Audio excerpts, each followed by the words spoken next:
Throw gang, it would appear as if one of the best collabs of the year just splashed down on our desk. From the #1 name in grooming, Blind Barber, and the #1 name in doing the do, Mountain Dew, comes two bold body sprays unlike anything the fragrance world has ever seen. Introducing the Beach Bound body spray set. These might actually explode Jeremy Fragrance's greasy dome once he gets a whiff. Fingers crossed. Inspired by the iconic flavors of Baja Blast and Baja Cabo Citrus, this once-in-a-lifetime olfactory experience unites Blind Barber's signature scentsmanship with the iconic tropical essence you know and love, expanding the Baja-verse into a new uncharted realm once unknown to space and time, where grooming meets flavor and spring break meets your nostrils. It's like cracking a can of delicious soda open on your skin. The exclusive Beach-Bound bundle is being sold Wednesday, April 16th at 12 p.m. ET and features the Mountain Dew and Mountain Dew Baja Blast 12-ounce 18-pack variety pack along with the Beach-Bound body spray set exclusively on the Mountain Dew TikTok shop. Throw Gang, we are joined by the byline boss bitch, the copy queen, the magazine mother. She puts the tour in editorial. She's penning these bars so the kids need ID. Must be a Mexican maestro how she's composing these essays. The CDG MVP. The fit is all black, but color Bonnie blue how she's covered in comb. Your schlong forlorn and micro, her long form goes psycho. Your shit takes clickbait, her Rick intake slakes you thirsty trick fakes. Oh, you're not fucking with ID? How about you deep throat these nuts? Don't get it twisted with her bread, babka. She's getting dough and cheese with her sauce, pasta. She's frying your potatoes and got him sour batter cream, vodka. She's burning through that Kushner green, Rasta. Every article she drops is flames, waka flocka. Stop drinking martinis with weenies and drink vodka with a Yotka. Global editorial director of ID Magazine, Steff Yotka. Steff, how the hell are you? I'm so glad you got babka in there. Oh, yeah. God damn. Yeah, that was great. Thanks. How far in advance do you start writing those? When did I write this? Wednesday? Okay. Yeah. Coming in close to the deadline. I was going to say, is that All right. sufficient for your editor ass? Yeah, what do you think? Any notes from the editor? No, I loved it. You mentioned all my favorite foods: babka, pasta, vodka. Vodka. Yeah. Latkes, yeah. Yeah. Steph, thank you for coming on the only podcast that matters. Thanks for having me. Of course. Great to see you, Steph. Real quick before we dive in, let's get through a fit check. You're wearing a lot of garments, so I want to give us sufficient time up top. Okay. Where to begin? I have so much clothes on. What? How many? This is How like many? a chronic problem for me because I just love stuff. Mm. So I just keep layering and layering, but it doesn't take me long to get dressed. But I'm just like, oh, a little pin, a little. How many whatever. articles of clothing are you wearing on any average day? Like not a hot day, not a cold day, just like a regular day. Like today, it's 45 degrees. Triple digits. Maybe. At least double. Usually I have like at least like minimum 2 shirts on, like a t-shirt and a flannel. 2 shirts? Steve Bannon mode. Yeah, totally. Muse. Or like a long sleeve shirt under a t-shirt. Okay. Or blazer. Grungy. Oh, nice little mall rat look. Yeah. We'll get into it. I love a skirt over pant. That's what I've got going on today. Well, so what- yeah, Tell us there's a the lot. brands. Okay, I've got Louis Vuitton shoes. Ooh. Fancy. Copped them on the RealReal. Thank you, the Ooh. RealReal. Why did you thank them? You had to pay for them. I know. But I thank them because I'm addicted Oh, okay. to it. Like if it didn't exist, I would have so much time to do other things. So I've only perused menswear on the RealReal. On the women's wear side, which I'm sure is like 10x the menswear side, is there just a single mannequin that is just the hardest working inanimate don't object in have fashion? heads. Yeah. I They mean, don't? They don't really have heads unless you're looking at sunglasses or like jewelry. But But it's jewelry's all just- AI though. Yeah, The exactly. jewelry is just copied and Yeah, like it's just photoshopped copy, onto a paste wrist. it on. Yeah. So no, there's probably one mannequin form that's like just ran through. Damn. That is Shout out Ken, dude. Yeah. The real yeah. Okay. What about the socks? Like Dwayne Reed. Nice. Wait, really? Yeah. Is that like a little hack buying your undergarments at Dwayne Reed? Because I know they have that stuff. Like Just the socks. I'm like the amount of times I lose a sock and then have one that doesn't have the pair. It's just not Gotcha. like I'm like I need like It's the cruel. low cost solution. Yeah. Gotcha. To socks. That makes sense. What about the pants set? 6397 pants. What? It's like a what? Is that Fetty Wap's new area code? That's so many No, pants.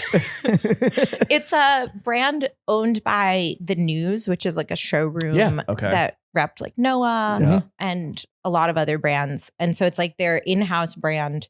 Stella Ishii, the founder, was like the salesperson for Margiela and Comme des Garçons. So it's like, but like pretty classic, like a lot of barn jackets and Yeah. flannels, simple pants. The news used to rep, I believe, Common Projects, which is how I know them when that shit was hot in the streets. Yeah, for sure. At the sample sale, it was like the Common Projects section was like half of it. Yeah. And then it was like, and all the other brands. Catnip for dudes. Yeah. You know, for sure. Yeah. Continuing on. Chipovolo and a skirt. How many skirts are you wearing right now? Just one. Oh. It's attached. It looks like 3 or 4. It's multiple fabrics. Layered. Oh. So it's actually, it's one skirt, but it's really 4 skirts. Basically. Yeah. Then this vintage belt, a vintage That's t-shirt, a crazy fucking skirt. and vintage. Yeah. It's looks like a shower curtain. It's got carabiners. Like, it's this is like a vintage textile from Bulgaria, and then there's like ripstop here and all these carabiners, which is great if you're going out because you can just hook your keys or whatever. Oh, totally. And then you shove the phone in the waistband and you don't need a purse. Easy. Look at that. She's going mobile, dude. I'm problem solving with all these layers. Yeah, There's you a are. reason that they exist. Okay, yeah, vintage shirt, vintage flannel, vaquera jacket. The Bag? tea? Yeah, vintage tea. tea. Oh, are you a Packers fan? Or I am. oh, really? Yeah. Okay. Do you own? I do. Really? I'm an owner. Yeah, that's Wow. crazy. You And they Lil Wayne. send you a little ballot every summer to vote for things. To What? like have it's always like, what hot dog should we sell? The thing. Or Ooh. like, Yeah. should we add like better cushions Yeah. to like section 312? Power to the people. Yeah, it's Yeah. all the cheeseheads have to live for, right? Yeah. Like just voting on hot dogs that they're going to eat. And losing in the playoffs. Exactly. Yeah. Yeah. What about your accessories over there? Loewe bag, Nice. Capital scarf. Capital. Yeah. And then just a bunch of jewelry. Is there like one jewelry brand that you really lean towards, or is it just a little bit of everything? Because you got a lot of shit. I have don't a think- lot on. A lot of my jewelry is like vintage, like almost all of it, or like things that my mom gave me, things that friends have given me.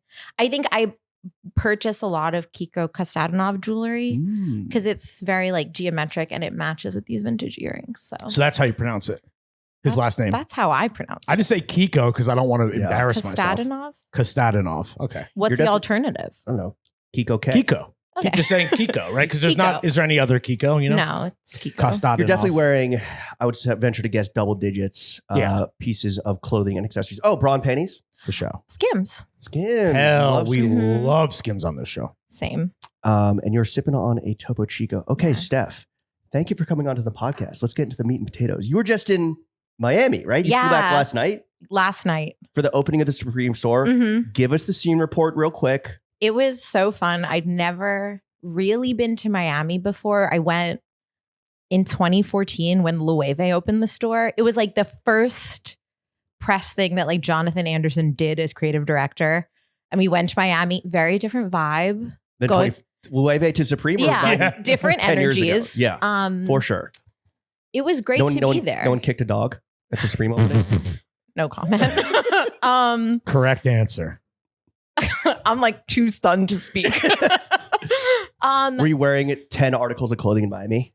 So this is like the problem is like hot weather. Even though I love the summer, I love going to the beach, and the style like don't really mesh. The layering doesn't jive. The layering doesn't jive. I was still wearing like multiple layers, but you have to be like really strategic Yeah. with like, But that's a business trip. You're not on vacation, you know? right. Like I dress different on vacation. Like I don't know. Do you? I guess not. not Yeah, what? really. don't I know. still had like t-shirt under spaghetti strap dress, Were you- you know, like Were you dying in the humidity and heat? kind of, but it wasn't that hot Okay. the past couple of days. And you know, you have to like look cool at the Supreme store you opening. have to. Come How? on. But so was everyone just out there looking really cool? People were dressed really cool. Like all throughout, they hosted a screening of like a new skate film. Headbanger by Bill Headbanger Strobeck. by Bill Strobeck, exactly, starring Zion F's Mhm. at a drive-in, which was amazing because it was like sitting in a parking lot with all your friends who would like keep going to the bodega and buying some more beer. I had a Fuck buzz yeah. ball, which I haven't had in like 5 years. That's fun. Balls. yeah, it's You know, have you seen the giant one. the giant one by LeVar, by the Ball family? That one could kill you. Instant diabetes. That's how he lost his foot. I don't really She know was who too we're stunned talking to- about. You don't know who but- LeVar- you don't- she doesn't know no, who but LeVar I'm Ball like, is. okay. Who is like the Supreme fanboy in 2025? Because obviously Supreme hit its like hype beast peak. Mhm. Let's call it 10 years ago, 5-10 years ago. we kind of believe that Supreme is so back, mainly because the losers have moved on. But like, who was down there just standing out besides all like the friends and family of the brand? The crew.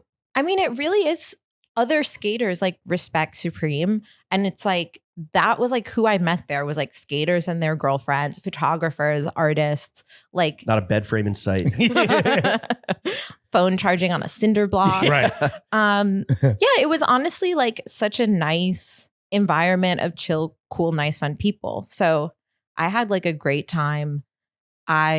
People kept telling this story about when I broke my elbow skateboarding, which is really embarrassing. I'm not going to tell in this podcast, but I was like, you can't, it's like bring, like they're all so good. Right. And I'm so bad and I have given up skateboarding since. So it's like, When were you skating? Please don't tell, like in like the 2010s. Whoa, and it was literally, that's it was pretty not recent. for a long, I was too old to be Right. like learning how to skateboard. And then I was too old to be getting injured skateboarding. Got it. You broke your elbow? That's pretty- crazy. you weren't padded up? Looking like a loser? You didn't wear elbow pads or wrist guards? No, and like a little helmet. Yeah. No, I just thought like I wanted to seem cool. Like everybody who starts skateboarding, you want to seem cool. Oh, God punished you for being a poser. Yeah, Wow. exactly. It's happened to- Exactly. it's happened to us all. Yeah. And so now I Get in just line. like respect it from afar. Yeah. You know? Yeah. The sport and culture can have fans. Yeah. You know, not everyone has to jump into the arena. Yeah. Yeah, exactly. But it was really cool to meet Coaches Zion. don't play, Yeah. Who's like 16. And his younger brother was there And too, his Jax, younger right? brother Yeah. is like 10 and he's so amazing. And people were giving him money as he was skating the bowl and he was walking around with like $200 Oh, money fan? spread Hell up yeah. his arm. I was money like, spread, dude. Yeah, I was Fuck like, yeah. good for you, It's kid. a talented family and a good looking family Yeah, too. exactly. You get your hands on a Max B t-shirt? No. Were you like, you weren't shopping? I mean, there was cool stuff in the store. It wasn't open for shopping when they had like the Oh, okay. welcome sort of. Because isn't there like they release a new box logo with every store? And, Yeah, like, you I can got resell that one. Oh, Yes, at the party, which your was kids are at going to college. I'll tell you that. exactly at Space, which is like this big club in Miami. Mhm. I was standing outside waiting to get in the car to go back to my hotel, and I was holding the bag, the Supreme bag, and a guy pulled up in like a murdered out Honda and was like, "How much for the t-shirt?" And I was like, "What?" Well, they're only going on a double XL is going for $250 on StockX. Yeah, or it's pretty small. cheap. Yeah. Maybe Supreme is not back. Well, I mean, Supreme with- is cool. with- I love Well, Supreme. it's only StockX like shoppers. 2 days With StockX later. shoppers. Yeah, but that's usually when it would be Oh, like that's people when it fiending. pops I off. need it now. Yeah. But that's cool. That's, I'm gonna hold on to you it. should. And You didn't sell to the guy who pulled up? no. I was like, I at least need Nissan to make Altima? it back to New York Right. with the Right. t-shirt before I. All right, Steff, global editorial director, super fancy sounding job. What do you actually do? Besides just go hang out with skater boys. Yeah. Yeah. Fucking sick. So I'm Jealous. sort of responsible for all of like the editorial tone and vision of ID. Okay. So like anywhere you see text, that filters up to me. Mm. Anywhere you see pictures, like it's all sort of part of my purview. And obviously I have a great team of people who are like pitching and editing and photographing and, making video content and working on the newsletter. But I'm sort of like the deputy boss under Tom, who's the EIC. How's that possible? How do you have the time? Like, how in the weeds are you? Or is it just kind of broad vibes? You have to do both. I think like a good editor and a good leader is both granular and like reading all the Instagram captions, making sure all the shit. apostrophes are curly. Like that was like a real sticking point when I was at Vogue, was like the difference between the straight apostrophe and the curly or the fuck is up quote with that? marks. How do you? Okay. It's just like now I can't not see it. Oxford comma. Yes or no? Yes. Thank you. Yes. Oxford comma. Always. I'm Team Vampire Weekend. Who gives a fuck about an Oxford comma? Okay, apostrophe S on a word that ends with an S, like James's. Oh, hat. yeah. This is a good one. I like just apostrophe. Thank you. It's cleaner, but Cleaner, but I like the S. Why can't I have It's the so S? superfluous. You Why want can't I have S? I want the extra your S. name just you're never getting it. James Harris. Like I want it. Yeah, you're Want it so bad. you're approaching this too personally. You gotta. Yeah. It's not not about personal. you. It's business. That's bro. why I'll never make it as a global editorial director. Wait. So are you micromanaging low key? I don't want to micromanage. I think like the best thing you can do is kind of like set the vibe for your team, Yeah. explain the vision, you know, create kind of like a Candyland roadmap Oh. as to how they can move about ideas and work with each other and cut across different places, and then kind of get out of the way Okay. and keep like a watchful eye over what kind of stuff is happening. We check in, like, because our team is global, like half of the team is in London and half of the team is in New York. We're checking in with each other constantly. So like the Slack is like verdant. Nice word. But I try not to like get in people's business. I want to help set you on the right path.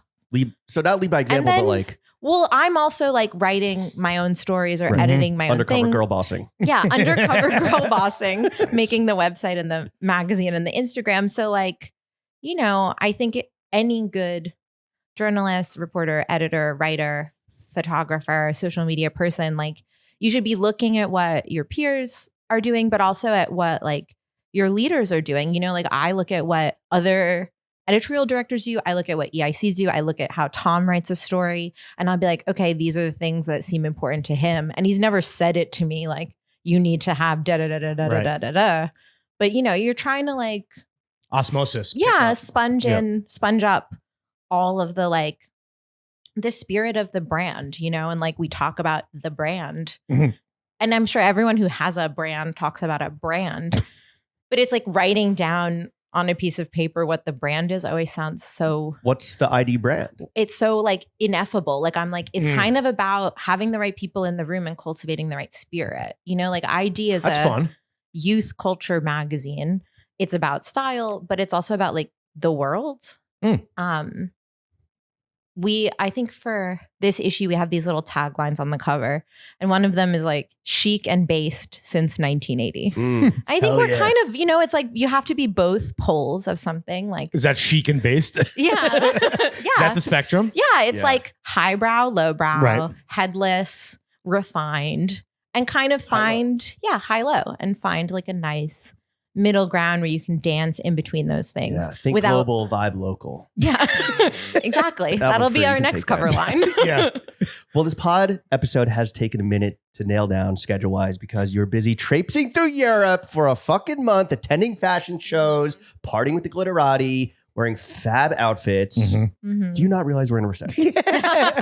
What's wrong with you? Yeah. Is your job hard, I guess is my job hard? Because it looks fab. Right. It's both fab and hard. It's just, it's chic and based and it's fab and chic hard. based. Yeah. I think it's like, I love doing it. So if you love doing something, even when it You never work a day in your life. sucks, no, even when it sucks, it doesn't feel hard. You know, like Traveling for a month for work is fucking hard. that's- I don't no, think okay. people I will understand that. say, by the end of like 31 days, Ugh. I was in London when there was like that explosion around Heathrow. So my flight got right. moved Shit. to the next day. So there's like one more day. Oh. And that, I mean, You're I like, was damn it, all- I packed my underwear perfectly. no, literally. You're like, I'm going to set off the next bomb if I don't get out of this fucking country. But by the end, I was sort of like ragged. Like 31 days is too long That's on insane. a work trip. Why would you? I think. Is that normal for you? No, we hosted a party at the Standard like a week after Paris Fashion Week ended. So it was like a twofer because it was like we could go to London, hang out with the team there, go to dinner, go to the office, like meet all the PR people and, you know, agents and whoever in London that we never get to see. And then we'll just be there for the party and then we'll come home. 31 days later. Yeah. Jesus Christ. What was the first thing you did when you got home? 31 days later. Went to bed. Yeah. I think I slept for like 30 hours. You did, Like- and you earned it. You know what, Steph? Yeah. You earned it. I came back on a Saturday night and I like woke up on a Monday morning and I was like ready to go.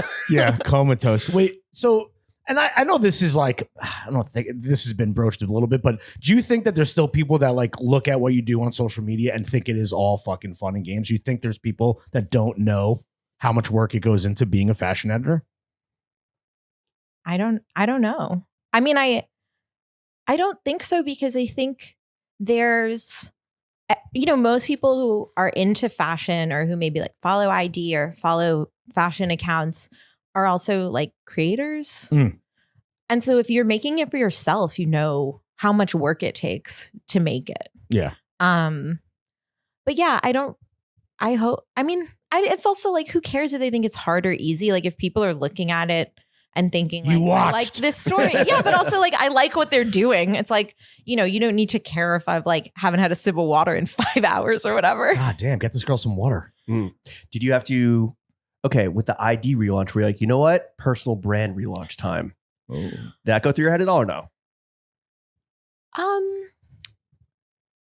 Not like your fashion and your style, because that's remained consistent for many, many, many years as long as we've known you, but like, I don't know, the way you fucking present on social media. I'm not saying you have, I'm just wondering if maybe you have, think, I don't know. You know, it's a big job. It's a relaunch of a brand. The responsibility isn't lost on me. And I think like I want to do a good job. I want to be a good representative. I want to be a good leader and I want to be a good team player. So like that kind of stuff is always like running in the background of my mind, but I wasn't like hard pivot. You know what? I need to put on a black turtleneck and get a headshot like Yeah. Do you think do you think Tom has milked that headshot to the point where we can get another one He finally? looks so good in I it. think that's why I've seen it 100,000 times. the fifth Beatle. If I looked that good in a black turtleneck with like a little Everyone looks good. Who's in to black say turtleneck. you I don't? don't know. The I don't know. tactical turtleneck? Yeah. I'm Yeah. really bad at having a headshot taken, and every time I try to do it, it just like Yeah. never works out. No. So it's like it's a lost. So if you have a good one, you use it. you just got to as run much as it. possible. Hence why Yeah. Tom is Absolutely. running this one to the fucking ground, guys. Has ID with the relaunch, with the biannual magazine, officially saved print media? Congratulations, by the way. Thank you. I don't know. Was print media in peril? Like Yes. Okay, yes. Why? No. Okay. So Are you true. kidding me? So true. How many years were you at Vogue? Yeah. I think. Sorry, I just triggered something deep within you. We're gonna get to Vogue. I think like this is so maybe cheesy to say, but I think like craving good storytelling is like a basic human instinct. And so whether you're watching it on YouTube or you're reading it in a print magazine or you're reading it on a website or you're like reading screenshots that a friend sent you of a newsletter, like you just want to know where. No, subscribe to the Substack, please. Yeah. You just want to know what's up and be in the right conversations and have the right information. So I think like it was interesting for me because it's the first time that I've really worked on a print magazine. Like when I was at Condé Nast, I was really doing like a lot of digital stuff. And then at Essence, we would do kind of like little printed projects, but we never did a full magazine. And so interesting to think about like, okay, you're making this tome that's going to sit with people for 6 months because our next issue is 6 months from now or 5 months from now. So you really want it to be filled with a lot of good stuff that people care about, that they go back to, not just like vibes. Like you can't make a print magazine that is vibes. Right. You A have lot of people are trying. you have to make a print magazine that is information based, that like carries its weight over the days or weeks or months that it lives with people, you know? And I think we spent a lot of time looking at Terry's ID from the 80s and 90s, which even though they were like thinner, kind of like how sticky were those zine pages? style magazines, they were still like Crack it in half, dude. they were like flooded with intel. Like every section of the page had a little fact on it, or like so that's inspiring then, and you're like, this is Yeah. the essence of what print should be, not even just ID, but print. Yeah, well, I think it's definitely the essence of ID. Like there are beautiful print magazines that are more like image based or like simple text. But I think for us, we were like really invigorated to see how some of like the earliest versions of the magazine were like, they were just so much information. So was it's on the page. it's a density thing. It's a density But at the thing. same time, having spent so much time in digital where it's like you have to cover everything, Mhm, right? Versus a magazine, there are obviously constraints mhm. into what you can put in there. Do you appreciate that now there actually is like an editorial or an editing down process? Like we can only put so much of the magazine that will stand the test of time, that will stand the test of 6 months, 6 decades, whatever, versus digital where it's just like, this happened, this happened, this happened, this happened. I think even with our digital, we're trying to like be more strategic. Like to me, the age of the internet where you just cover everything all the time is over. Really? God, thank fucking God. Or that's what it's now just on that's what It's social just, media is for. It's just on social media, and people are doing this kind of like buy the second update of everything for free. So if you're Why am I learning about a magazine. helicopter crash on a mood board page? I mean, it's like everyone learns about everything on Top Crave. You know, Yeah. like I learned true. the results and of the poo crave. Don't forget poo crave. and they're Poo getting crave. harder to differentiate with every passing That's day. the point, I think. But people are talking on the internet all the time for free. And so I think if you are having a magazine or a brand or a publisher, you need to be like synthesizing and being really strategic about where you show up and what stories you tell. So in a way, it's like we're finessing what we cover on the website and on Right. Instagram and on TikTok and wherever in the same way that we're like finessing what goes in the magazine. So it's different real estate for different things? Yeah. Okay. What was your favorite story in the most recent, the launch issue, the relaunch issue of ID? What was your favorite story? All of them? No. Oh, come on. No, I will I know say, there were some stinkers up in that bitch. I will say, like the coolest part of this relaunch for me was like the concept of how we found our cover girl. Hell yeah. And just like being a part of that process was something that I'll remember forever. Like we decided, Tom called me and was like, I have a crazy idea. And when if Tom calls you and is like, I have a crazy idea, that's when you know something amazing is about to Strap happen. in. Yeah, I was like, okay, let's go. Get your turtleneck on. Yeah. Your tactical And turtle. He was like, what if we put a totally unknown person on the cover? And ID did that in the 80s and 90s. Like they were just street cast kids outside of clubs. And that's how FK Twigs ended up being on the cover. I learned that in your interview with Playboy Cardi. Yeah. The journalist, Playboy Cardi. Yeah. He was Get him a so Pulitzer. cute. I wasn't really familiar with the charm of Playboy Cardi until Got to catch him on the right day, in my experience. it was, I was like, oh, what a cutie. And they were obviously best friends for a long time. That was actually a really cool conversation. Yeah. I was grateful to be like eavesdropping on the Zoom call. I was like, this rocks. But anyway, so we went on this mission to find an unknown person to put on the cover. And we got really lucky because Jen Vendetti, the casting director who did like Euphoria and the Safdie movies and is working on like the Charlie XCX movie, had time or agreed to work with us to do this casting. And she's like a savant of casting. It was really amazing to see how she was analyzing all the submissions. We got like over 800 submissions of girls across the United States. Her and No boys, huh? Sexist. sorry boys. Next time. Next time. I'm putting my name in, dude. You guys could be on the cover. Yeah. Yeah, you have to wink with the right eye. That's the thing. Which a lot of people, it's easier to wink with your left eye. I don't know. Well, yeah, assuming you haven't had a stroke. You ever had anyone that can't wink? Because those people Yes, exist. this is what I learned is a lot of people actually can't wink, Fucking idiots. which is why sometimes you do the hand or you put a thing or. So Tom called you up with this idea. How nervous were you to put an unknown teen on the cover? And did you guys hedge your bets by also getting Naomi Campbell and FK? Yeah. Just in case it doesn't work out. God forbid. We got two queens. I was all in because I just think also like if you're gonna do it, you gotta do it. You can't like sort of go halvesies on a No concept. half-stepping. Yeah, Yeah. no half stepping. And so yeah, we like watched all these casting videos. We met all these teenagers. They did a second round of submissions. We talked with some on Zoom, and it was just so inspiring. We ended up writing another story with like the top 8 other nice. girls. Because like Also the world, Rans. the Yikes. world kind of is bad. Well, You don't say. in speaking with all these young people, like, did it fill you with any hope? Like, how are the Yes. kids doing right now? Yeah, they're all so optimistic about their futures, and so I mean, Get real, kids. What the fuck? Yeah. No, Hope but you know I how to think- You're swim. screwed. Hope you know how to swim. You have fire insurance.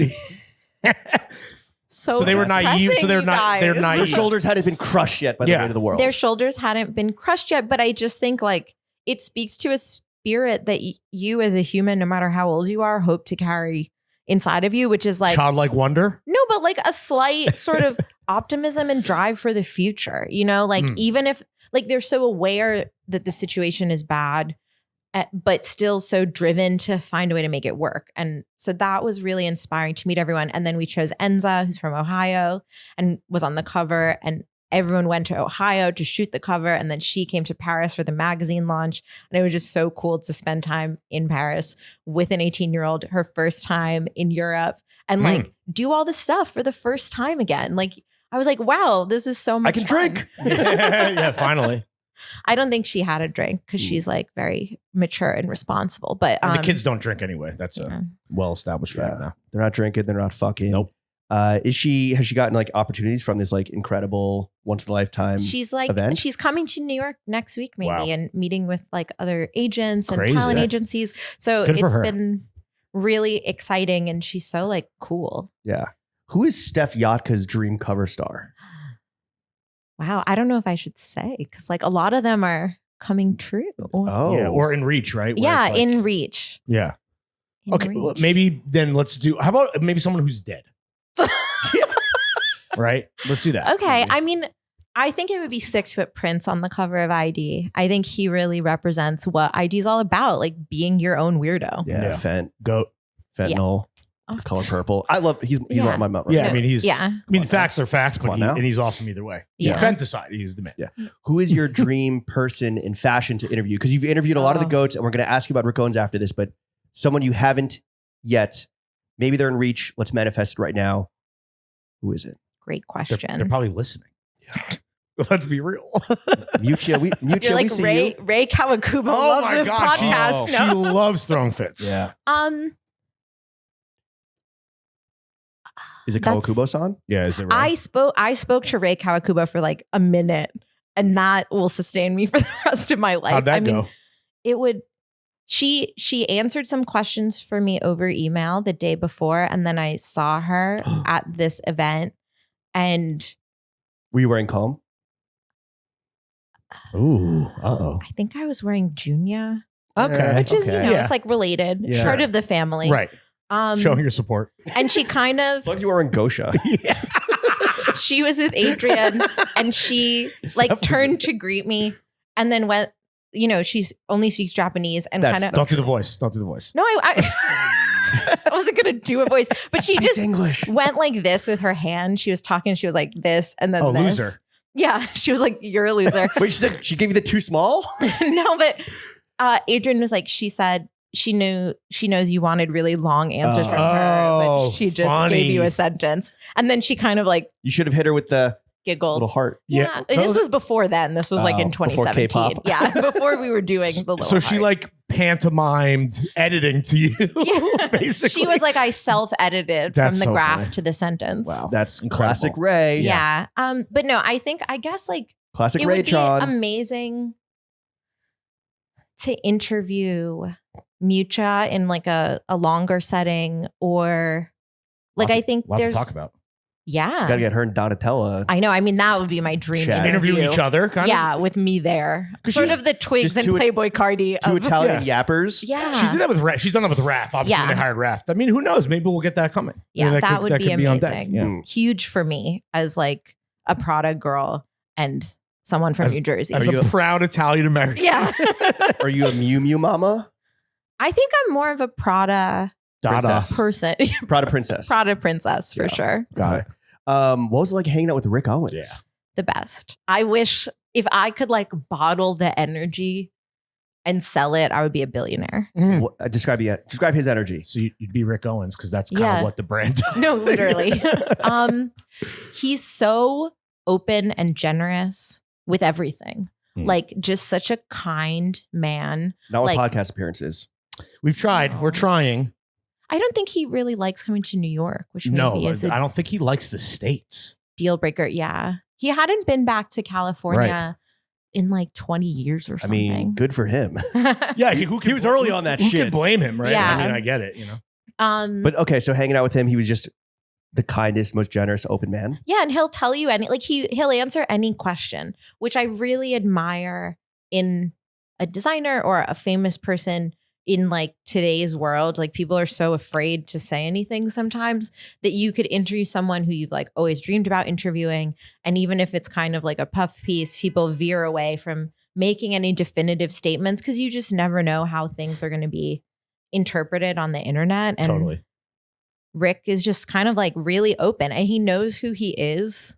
So he can just express his opinion. Like he's not shy about himself. Just a jacked bisexual. Yeah, and he's his own boss, right? Like that's the Yeah. thing too. That I think that a lot of designers, they don't have, even if they give a great quote, they don't have the ability where it's like, I'm not gonna like he's losing his own money if that's gonna happen, right? If he says something crazy, and there's power in that. What do you smell like? He lit some diptyque candles. Oh, When- what a basic bitch. What the fuck? I didn't want to say it, But he there's a lot of like Aesop products What a basic really? in the home. Well, I Rick, think get your it's fucking grooming game. Well, not like that, but you know what I mean. I think it's just about the like a simple packaging, right? Interesting. Aesop. They did a collab with Aesop on like a candle and a fragrance, and it's really great. All right. So, I guess 10 he's a out of company 10. man. Did anything about him surprise you?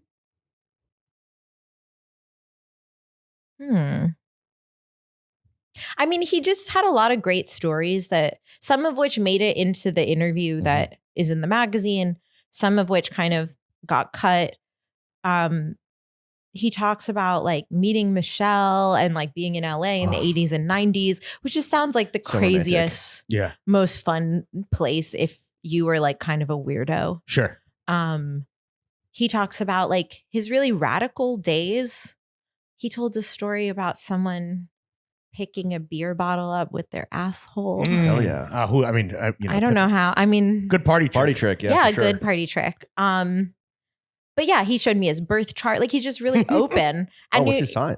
Scorpio. That tracks. Yeah, November, I think. But yeah, it's just like a fun hang. It's also like the longer you do this and the more you interview people at all stages of their career and of their business, it's like so fun and freeing, like you said, to be with someone who's at the top of their game, who's their own boss. Yeah. Because Like you're us. like, there's no guardrails here. No. Like we can level with each other and you know what you're doing and you're going to say it to me. Whereas like sometimes you show up for an interview and you've already cleared like 19 PR hurdles. Sure. And now you're going to clear like 10 more over the process of doing it. But you've been working fashion for how many, like 10, 15 years now? Yeah, like 15. I got my first paycheck for writing a fashion article in 2009. Wow. What was the article? I wrote something for Fashionista and I got paid $25. What? And I was That's like, huge. I'm a millionaire. Yeah. Holy fuck. That's $25. $10,000. I made it. Yeah. In 20, When you 25 money. convert it. What was the story on? Do you remember? Was like I American don't remember. Apparel? I started. These V-neck, the top 10 V-necks. Ever heard of this little brand Supreme? They're about to blow up, dude.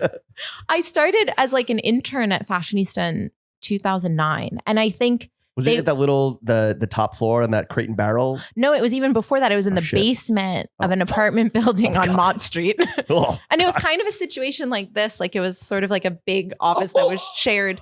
I'm not. This Okay, is positive okay. parentheses complimentary. We're working out of so the you're saying Death that Star. we're going places. Yeah. This Yeah. the do you remember what the sky story has was? Like, no what, limit. No, what I were you don't. writing about in 2009?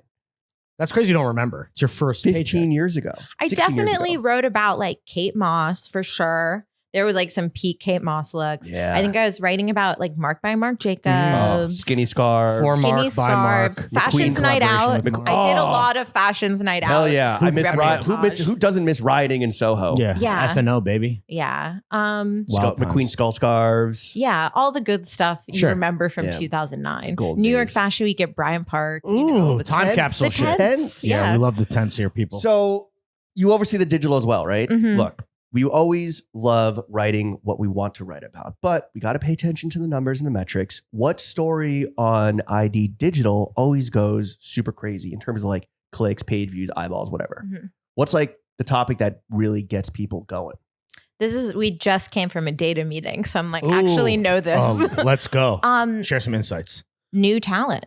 Yeah. Like introducing our audience to new people is like always a banger on ID, which is a really fun situation to be in because it just means you get to keep discovering. Like you Yeah. get to keep meeting new people and keep putting them on our website. And putting on the fucking listeners or the readers, turning rather, to new everybody stuff. else Yeah. on to someone who's cool, who's In- talented. In acting, film and entertainment, in music, in fashion. Across the board, kind of.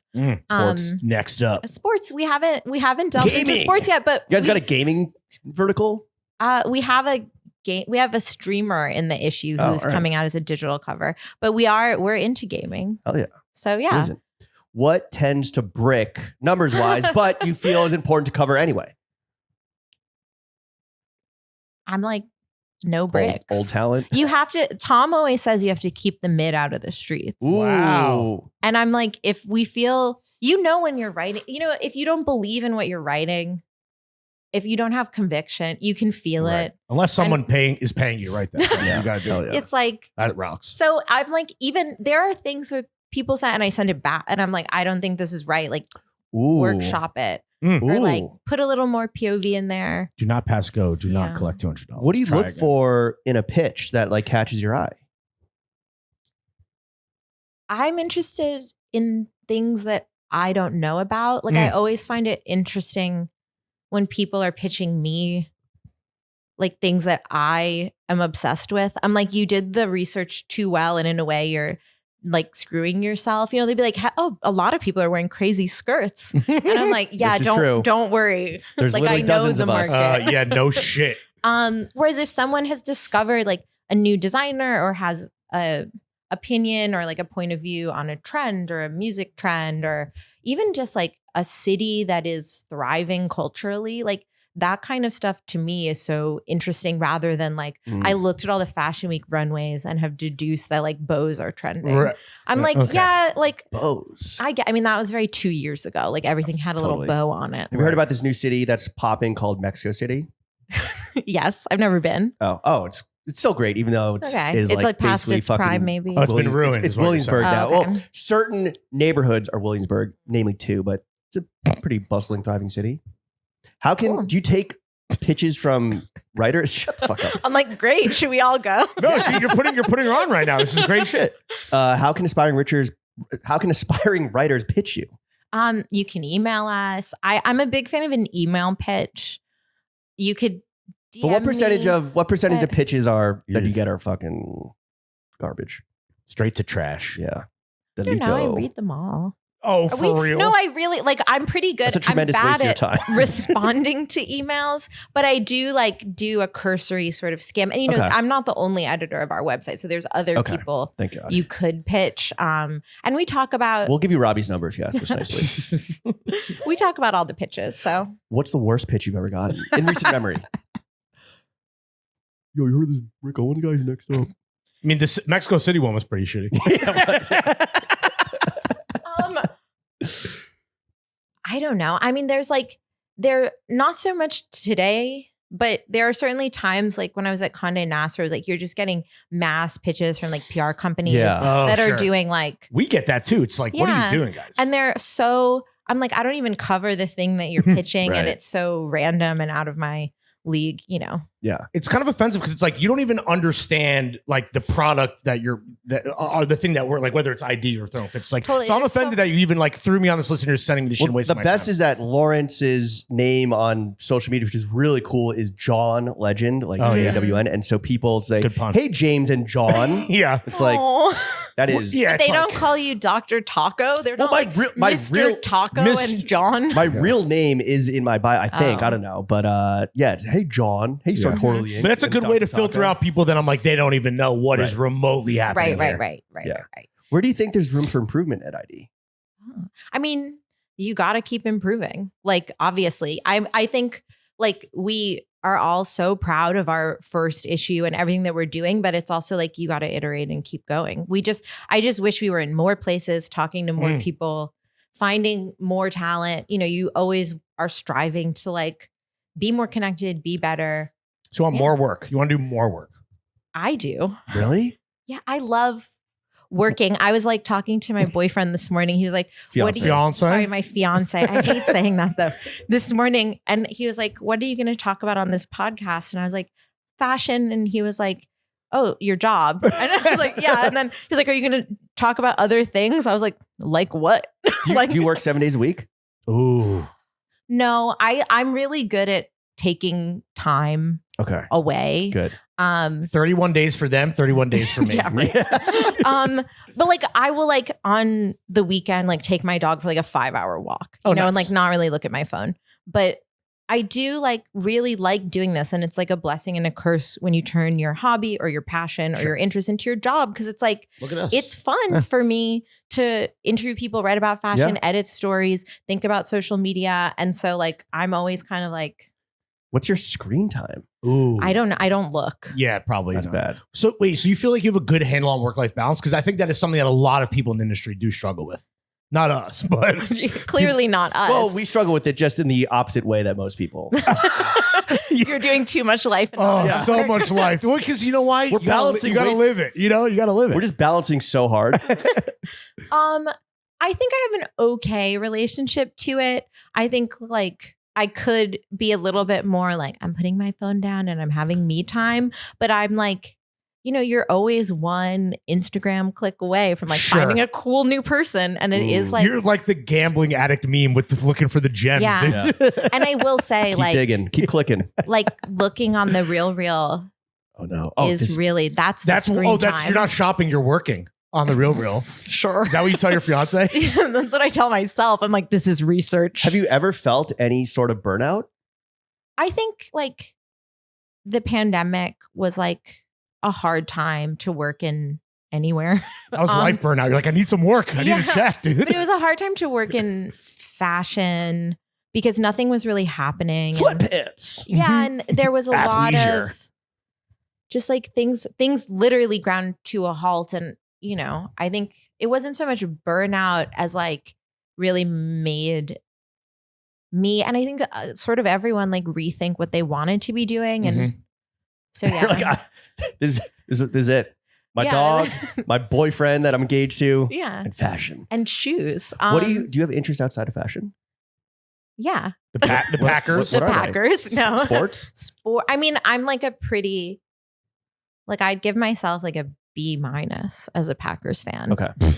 Which isn't bad. I'm not failing. True. But it's just the season conflicting with the start of Fashion Month is always like a big problem because I'm like in Milan and yeah, then you know, Super Bowl, Fashion Week. yeah, in 2 Januaries ago when the Packers were in the playoffs still in January, rare.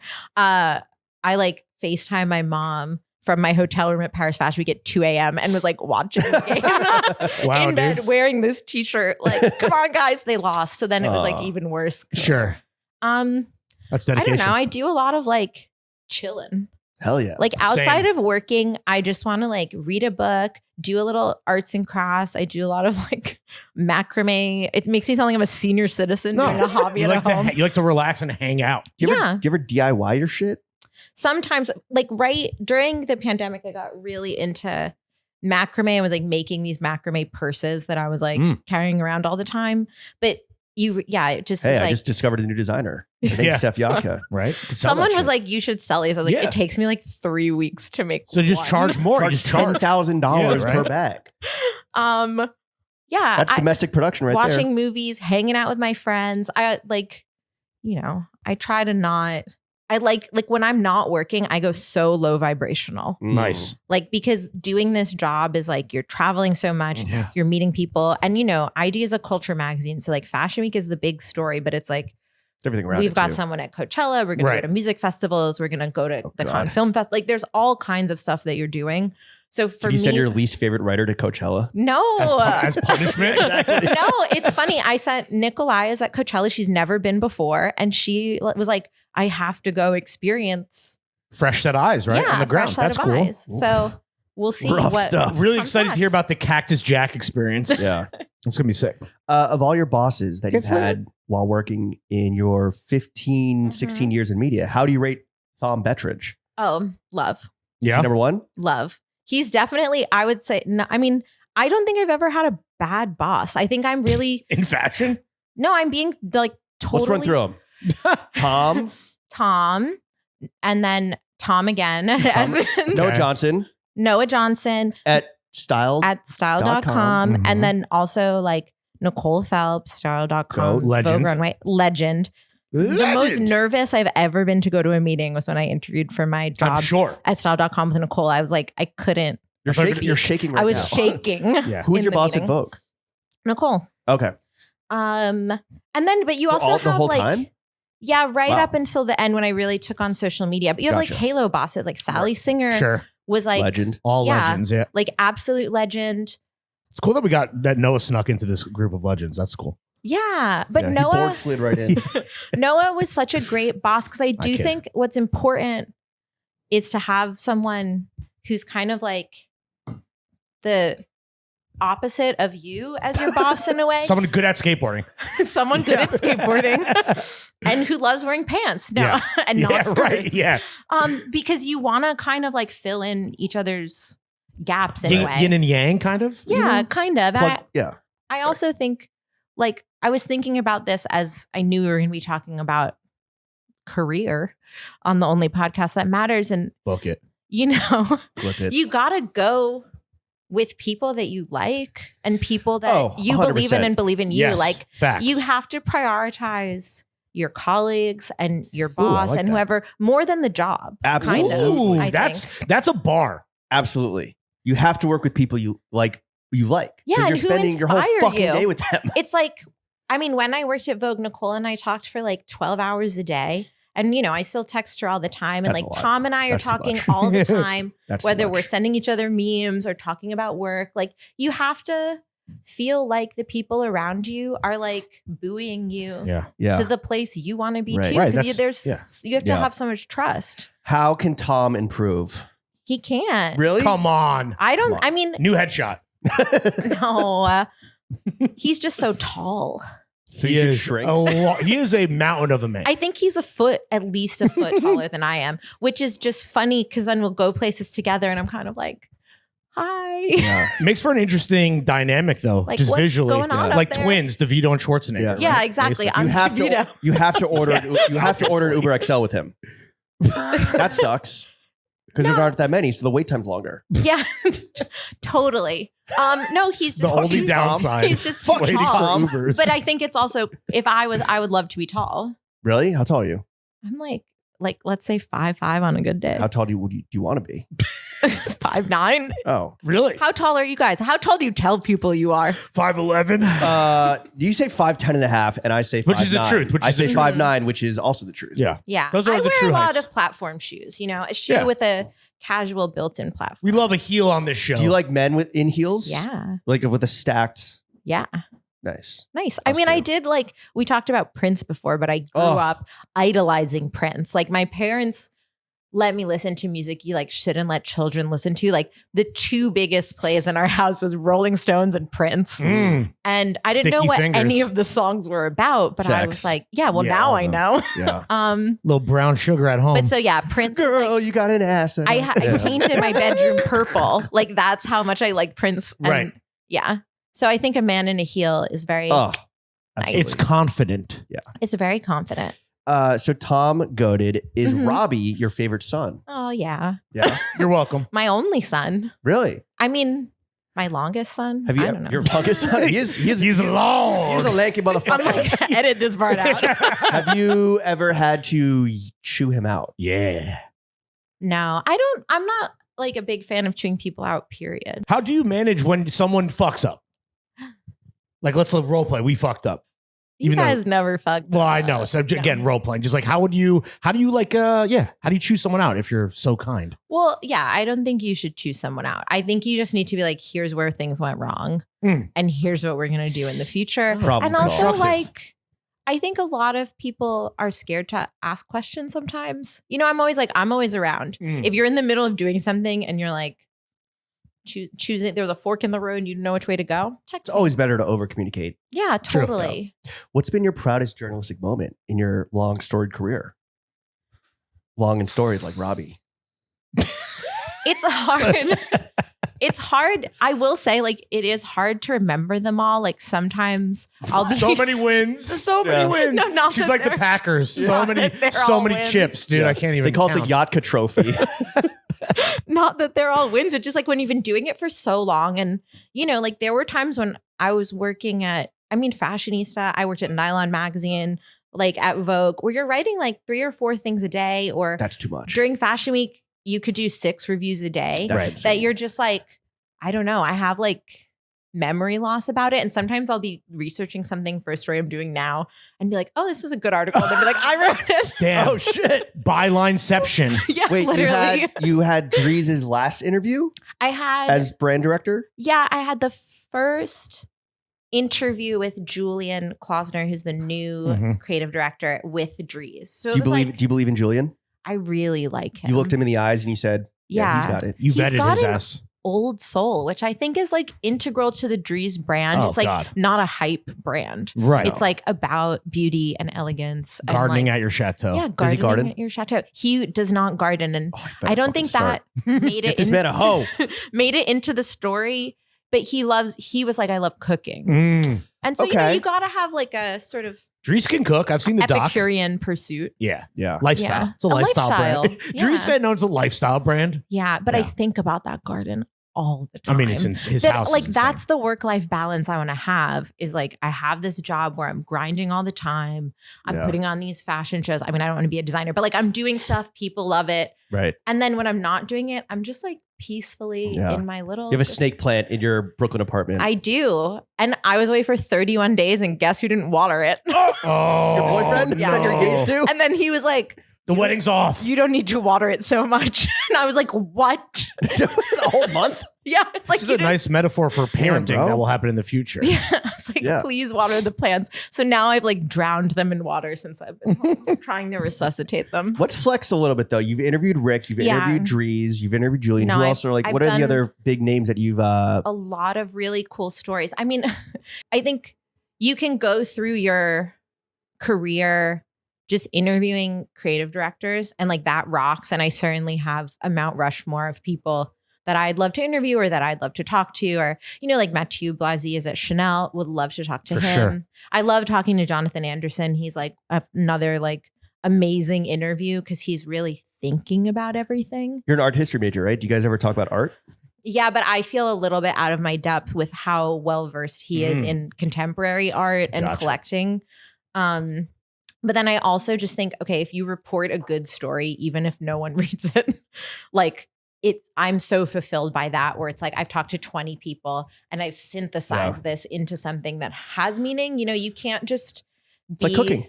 Yeah, it's Wow. like cooking. You don't want to just be a fashion writer that does interviews. No. You know, No, you no, gotta no. like That's what we hit do. them with some thoughts. Wait, what are you guys most proud of? This interview right now. Really? You know how Honestly? hard it was to nail you down? Yeah. Booking you for sure. Number one by a mile. Real tough. I don't know. I'm leaving. What about just writers, not just at ID right now, writers in fashion, who are your favorites right now? Yeah. Peers and colleagues. I could go on forever. I mean, I feel blessed that Rachel is one of my best friends and one of the best writers. It's like watching Martin Scorsese direct a movie. Like, you know. Glazing. Yeah. No, but it's like I want to every. see, No, Rachel's Marty, great. I want to see Marty wear some of Rachel's hats. Yes, he would look amazing in them. I love Rachel. I love Amelia. I love Liana. All friends of the show. Yeah, all friends of the show. I love what Lynette and Brooke do at Harper's Bazaar. I love Jose and Laya and Nicole at Vogue. I love reading Sam stuff at GQ, Jacobs at the Times. Mm. I mean, if I spoke French, I would read more of Mathieu's work. All the Le homies. Figaro. You can Google translate that shit. No, honestly, though, I'm not just saying this. Like, Right. Noah has been Jay. yeah, Noah Johnson has been like one of my favorite editors because he not only shapes your narrative, but he questions the way that you're thinking, but also he is one of my favorite fashion writers to read. He's got Mm. bars, especially when he's Yeah. mad about something. Yeah, but Well like established. the story he wrote about like the other fashion week, like the Mhm. slow fashion Yeah. designers or like the Yoji interview, like I revisit that stuff a lot because I'm like, you're really telling the story in a great way. Is that the only way? Just want to go back to that 31 day, like those marathons, like is to be around peers and colleagues who like are also friends first. It's like, is it like emotional support? Is it like motivation to be better? Like, is it all that stuff? It's all of the above. Like I'm a big believer that all boats rise with the tide. Mhm. And I think like it's just so uncool to be competitive with people or like jealous if someone gets a story and you don't. Like I'm so excited if one of my friends gets a scoop because I'm like, wow, now I get to read, you know, whoever on this. Is that you or is that the industry changing? Or I a think new, it's the a new industry- generation of people? I think it's a generational thing because everyone that I mentioned, and I know I'm forgetting people, and I'm going to call you like in 2 hours and be like, but everyone just wants to see each other win. Is that your favorite thing about working in fashion media? Yeah. What's your least favorite thing? Who's your least favorite person? It's the writer you sent to Coachella. My least favorite thing, I don't know. Is it the grind? Is it the fact that it just doesn't stop? Yeah, ever? forever. There's no break, right? There's no break, but I think if there was a break, you'd be bored. A break would be nice. Could sell some bags. Yeah, I could do some macrame and start an Instagram Keep brand. your plants alive, yeah, et my cetera. plants would be watered. But going back to early in your career, is working at Condé Nast, specifically Vogue, the best training that a young person aspiring to be a fashion media star like Steff Yotka herself can put themselves through? I think so. I mean, I thought it was certainly the best training for me. And I worked with the best people at like a really exciting time in fashion media where it was like, you know, early, mid, late 2010s, where it was like people like Virgil were just becoming popular. Alessandro, I remember like the first Alessandro Michele Gucci show, and it was like, I think we were still at style.com. It Holy was like shit, the he put team- snakes on the jeans. No, but literally like the team and we were such a small team at style.com. And it was like the people in Europe and those of us in the office were in constant communication, and everyone like in our emails was like freaking out about this like really amazing pivot. And then it was like Balenciaga and Demna got there, Vetements. Like it was such a was good a lot happening. time Yeah. to be An active time for yeah, sure. an active time to be writing about fashion, and menswear was becoming more of a thing. Right. What a time to be blogging. Yeah, it really was. Like there were no boring days on the internet Exciting stuff. in the 2010s. And being at Vogue and Condé, the beating heart of Yeah. the Nexus. whole thing. it opens a lot of doors. A lot of people want to say yes to an interview. I remember like the first week we were merged from style.com to Oh, Vogue. We had to, you What a know, week. we were working on our pitches for that week, and Vetements had like just come out with the jeans, like the sort of patchwork together jeans. And I was like, well, we should interview Demna about the jeans. And Nicole was like, okay, cool. And they just like, someone just gave me Demna's phone number. Sick.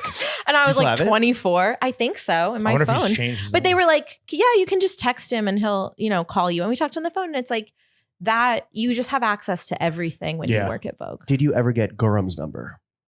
I think so. Yeah. Would you rather hang out with Demna or Gurum? It's both together. Another goated interview. Whoever gets Demna and Gurum together. yeah. I don't think it'll ever happen, right? Like, no I chance. don't know. What are we going to get first? Peace between these brothers or peace in the Middle East? Jury's out. Honestly, it's a toss up. Mhm. Well, okay, so that was a very specific time where like a lot was happening. It was kind of like, you know, disruption in fashion and the media and just like how people consumed stuff, social media, etc. In 2025, should young people aspire to work in fashion media? And like, what is your advice to them to break into the industry? I think you have to teach yourself how to be an expert. Mm. There's obviously like fashion schools, amazing fashion schools and fashion programs, but I also think like fashion is a human industry. You need to like know the people, understand the dynamics, be personable, like go to things. You know, there's a lot of factors that go into being successful. I sound like a career coach, but like We're in the corner of Throwing Fits where you give career advice. Oh, so, okay. yeah. So And- be chill. be chill, but also like go with it. Like I never said no to a story. And there are stories that I'm like, that was so stupid. Like, why did I go to like, you know, Coachella. I've never been to Coachella. Don't I Go. think I could go don't go. just to see it. The thing about There's me, nothing to see. which makes this job so fun for me, but is also like maybe my like character flaw, is I'll kind of do anything once. You know, like that Pierre Moss show that was in the like torrential rain. Oh, yeah. Everyone was having a bad time, and I was Nightmare. like, "This is cool," you know. Like, Well, yeah, because you were wearing a lot of clothing. You're- Everyone else was You cold could and shed wet. a layer, you'll dry. true, partially true, but like I love seeing how the sausage gets made, and even if you go to a Like at show or Gosha? you go on a trip, a what? No, Never mind. Sexual. They do veal misconduct. sausage? Oh, yeah, young Young. I young don't- bulls. Okay, Yeah. these are flying right over my head here. You know, So just- Gosha's a sex predator. Yeah. Thanks for spelling it out for me. So like Gosha, say yes to everything. Like one of Gosha's models. Just go with it.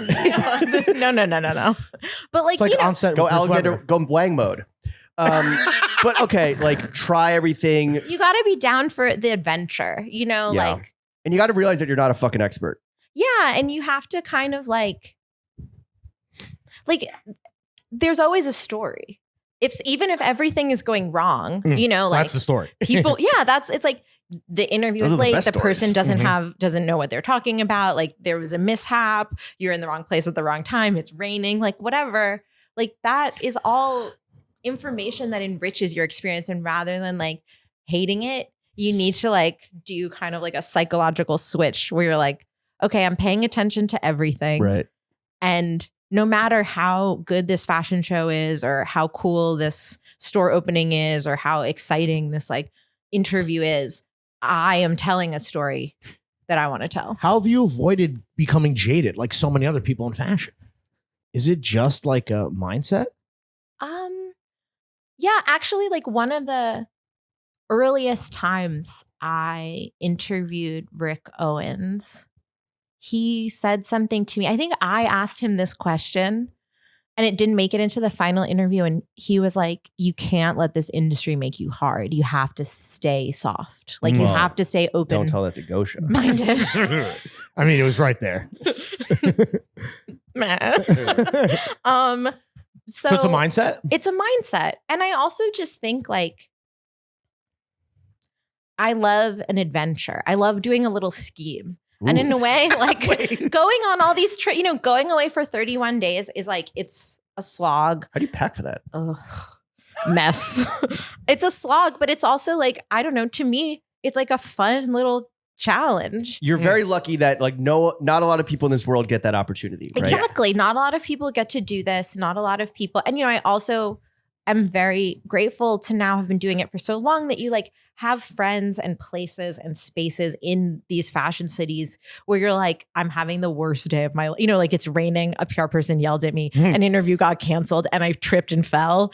That you're like yelled at you. I know. And let's blacklist them forever. But you're like, I know who to call or I know where to go to just like sit on someone's couch and like put myself back together. So I think that's also a big part of it is like you can't be who's got weed in Paris. So addicted. Your network is your net worth, as they say. Yeah, your network is your net worth. Yeah. You can't be so addicted to the grind that you like don't have friends or don't take time to enjoy it. So wait, do you ever catch yourself where it's like maybe you got a bad seat at a fashion show where you catch yourself getting a little like whether it's jaded or like entitled? Hard. Yeah, there hard. are there are Chub. moments where you find yourself getting a little like grizzled by it all. And that's when you have to be like, I don't know, I just try to like astral project to all the moments that I was so excited and desperate to have. I'll sit third row. I don't care. I mean, I really don't care where I sit. That's not a trigger for you, or do you have any little triggers in like people are late or like getting an interview canceled on that sucks. Getting an interview canceled can suck. Sometimes you're like, thank God. Oh yeah, I wasn't prepared. But an interview that cancels sucks. I just think the thing that always kind of makes me feel like, having a bad day is when, I'm a classic like over scheduler. Like I'll be like, I'll go to every show. I want to meet every designer. Cause I also think it's part of the job. Like you can't just go to like the big brand shows and not meet the young designers, but it's like you're running around the city the whole day, getting the steps in, like, eating weird little granola snacks that they give you backstage or whatever. And then it's just like something totally random goes wrong somewhere else. And it's like, oh no, we have a fire because like there was a typo in the newsletter or, like something totally unrelated. That can be the thing where you're just like the straw that breaks the camel's back. The straw that breaks the camel's back. And I'm always like, try to remind myself, like, just stay the course. And I also think like shout out to Tom. Tom is really good at never getting worked up. Never getting ruffled. Yeah, he's really cool. And he almost like thrives in mess in a way that's very tactical. Hence the turtlenecks.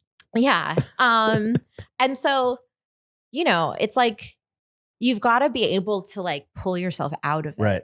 Right. And not just stay in fashion mode 24/7. I mean, I just think the thing that's so, even though this is my job and it's my life and I love doing it and I love like all my friends that do it and I love going to Fashion Week, you have to have some, like you have to have a rich life outside of this. Oh, you know, like I 100%. don't think my seat at the like Tom Brown show defines me. There's some people that it does, though. It That's sad as It fuck. does in our eyes, Steph. Or like where, B2. you know, I'm kidding. like I just think I'm so excited to be there Right. and to see the Just show. happy to be here. I'm just a fan. But like, again, even if you're in row like 90, that's a great place to be. I sat at this Dior show this season in row 5 or 6 or 7, but it's great because then you're kind of with like the fans and the clients. Yeah, And to the me, I'm real like, ones. yeah, that's the a bleacher great, creatures. that's a great story. You know, it's like everything that Yeah. if you're just like, I just need to get to the top and interview the creative director, you're missing out on all the other fun stuff that's Yeah, happening totally. in all the You other just parts of the zoom in on show. Instagram stories and no one can tell. exactly. You're like 9x. Yeah. know- Avoiding heads. Yeah. You know what it is for me? It's the thing that'll just really piss me off no matter what. Celebrities showing up late. Oh. So It selfish. depends To on- shows specifically where it's like, hey, we all have to like Wait, yeah. fucking sit around and wait for you.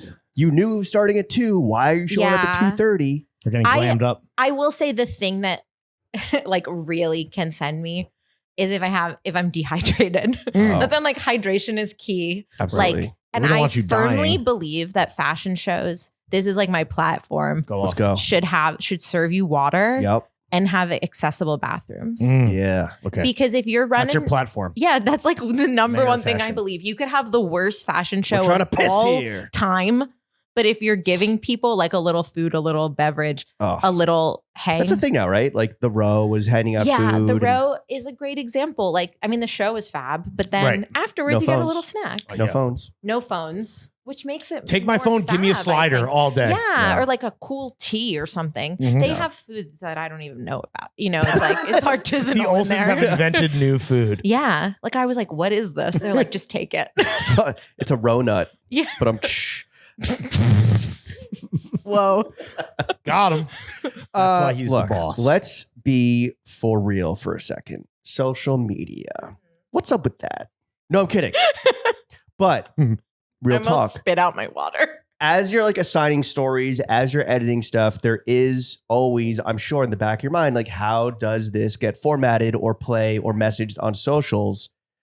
Which, whether that's part of the problem or not of just fashion media in general, if social media was completely out of the equation, how do you think your job as an editor would be different? How would I tell people about the articles? Right. So it's about I don't know. promotion. I'd be like standing on a street corner being like, You'd be on this podcast. cool story about Dude with a Comme des sign. Garçons. Extra, Yeah. extra. I'd be dude with a sign. Rei Kawakubo gives us 5 sentences. Yeah. I mean, to me, it's important as a editor, as a journalist, whatever you want to call it, to like tell a story in an engaging way. Period. If it's 10,000 words or if it's 10 words, it has to be interesting to somebody. And so like, you know, throughout my career, there's been this real friction between social and editorial, or video, social, and editorial. Like they're 3 different things. And, you know, they sometimes companies are structured to have like 3 totally independent teams. And I'm like, but that just doesn't make Yeah. any, like when I go home, I watch a TikTok, I read a tweet, and I write an email or like send a newsletter. So like, why are we siloing people into these buckets that are so unrealistic about how people consume content? Like, yes, you need experts, but I think to work in this industry, you have to have a fluency across the board. Like a Swiss Army knife. Yeah. And it's like, Which goes against what Noah Johnson Yes, I remember. tweeted, like, I don't want a multi-hyphenate. I want well, an I expert. think- An expert.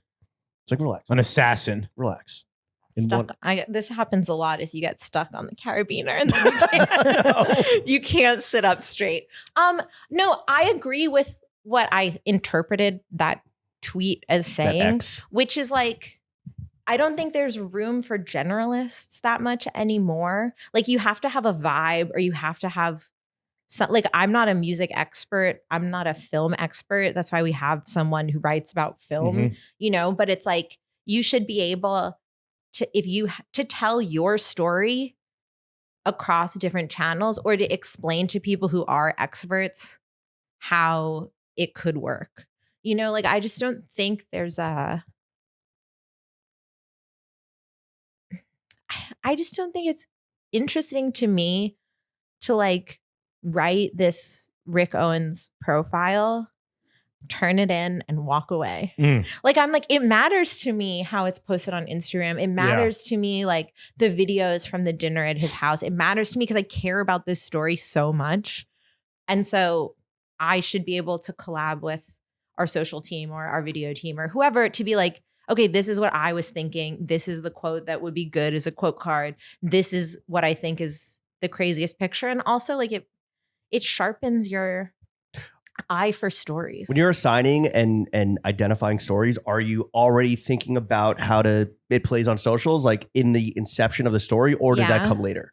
No, I think it has to be there at the start. And in an interesting way, like working at Essence, the social was the first thing that we like remodeled, and it was like the tail wagging the dog. Like everything, by starting with social and creating a new vibe there, that can be the trickle down across a brand that's like, you know, it can change the dynamic. And in a weird way, like, not that our magazine looks like an Instagram, because it doesn't, but like we have all these cover lines that I think is very inspired by the way you like look at a feed and information like crashes up against each other. Is like your mind is just wired to see all of these juxtapositions. And so, you know, it makes it interesting graphically to keep that language. So it's not a so social is not a necessary evil in your eyes. It's just. No, I think it should be fun. Also, like the best social media accounts are run by people, like individual people. And I think like brand accounts can be so like. Silence brand. Yeah. Type shit. Yeah. You know. Yo, Doritos here. I'm crashing out. Yeah. It's Burger King. What up, Wendy? Want to fuck? You know, like shit like that is fucking weird, dude. Yeah. Is Wendy's chopped? What's your TikTok For You page look like? Ooh.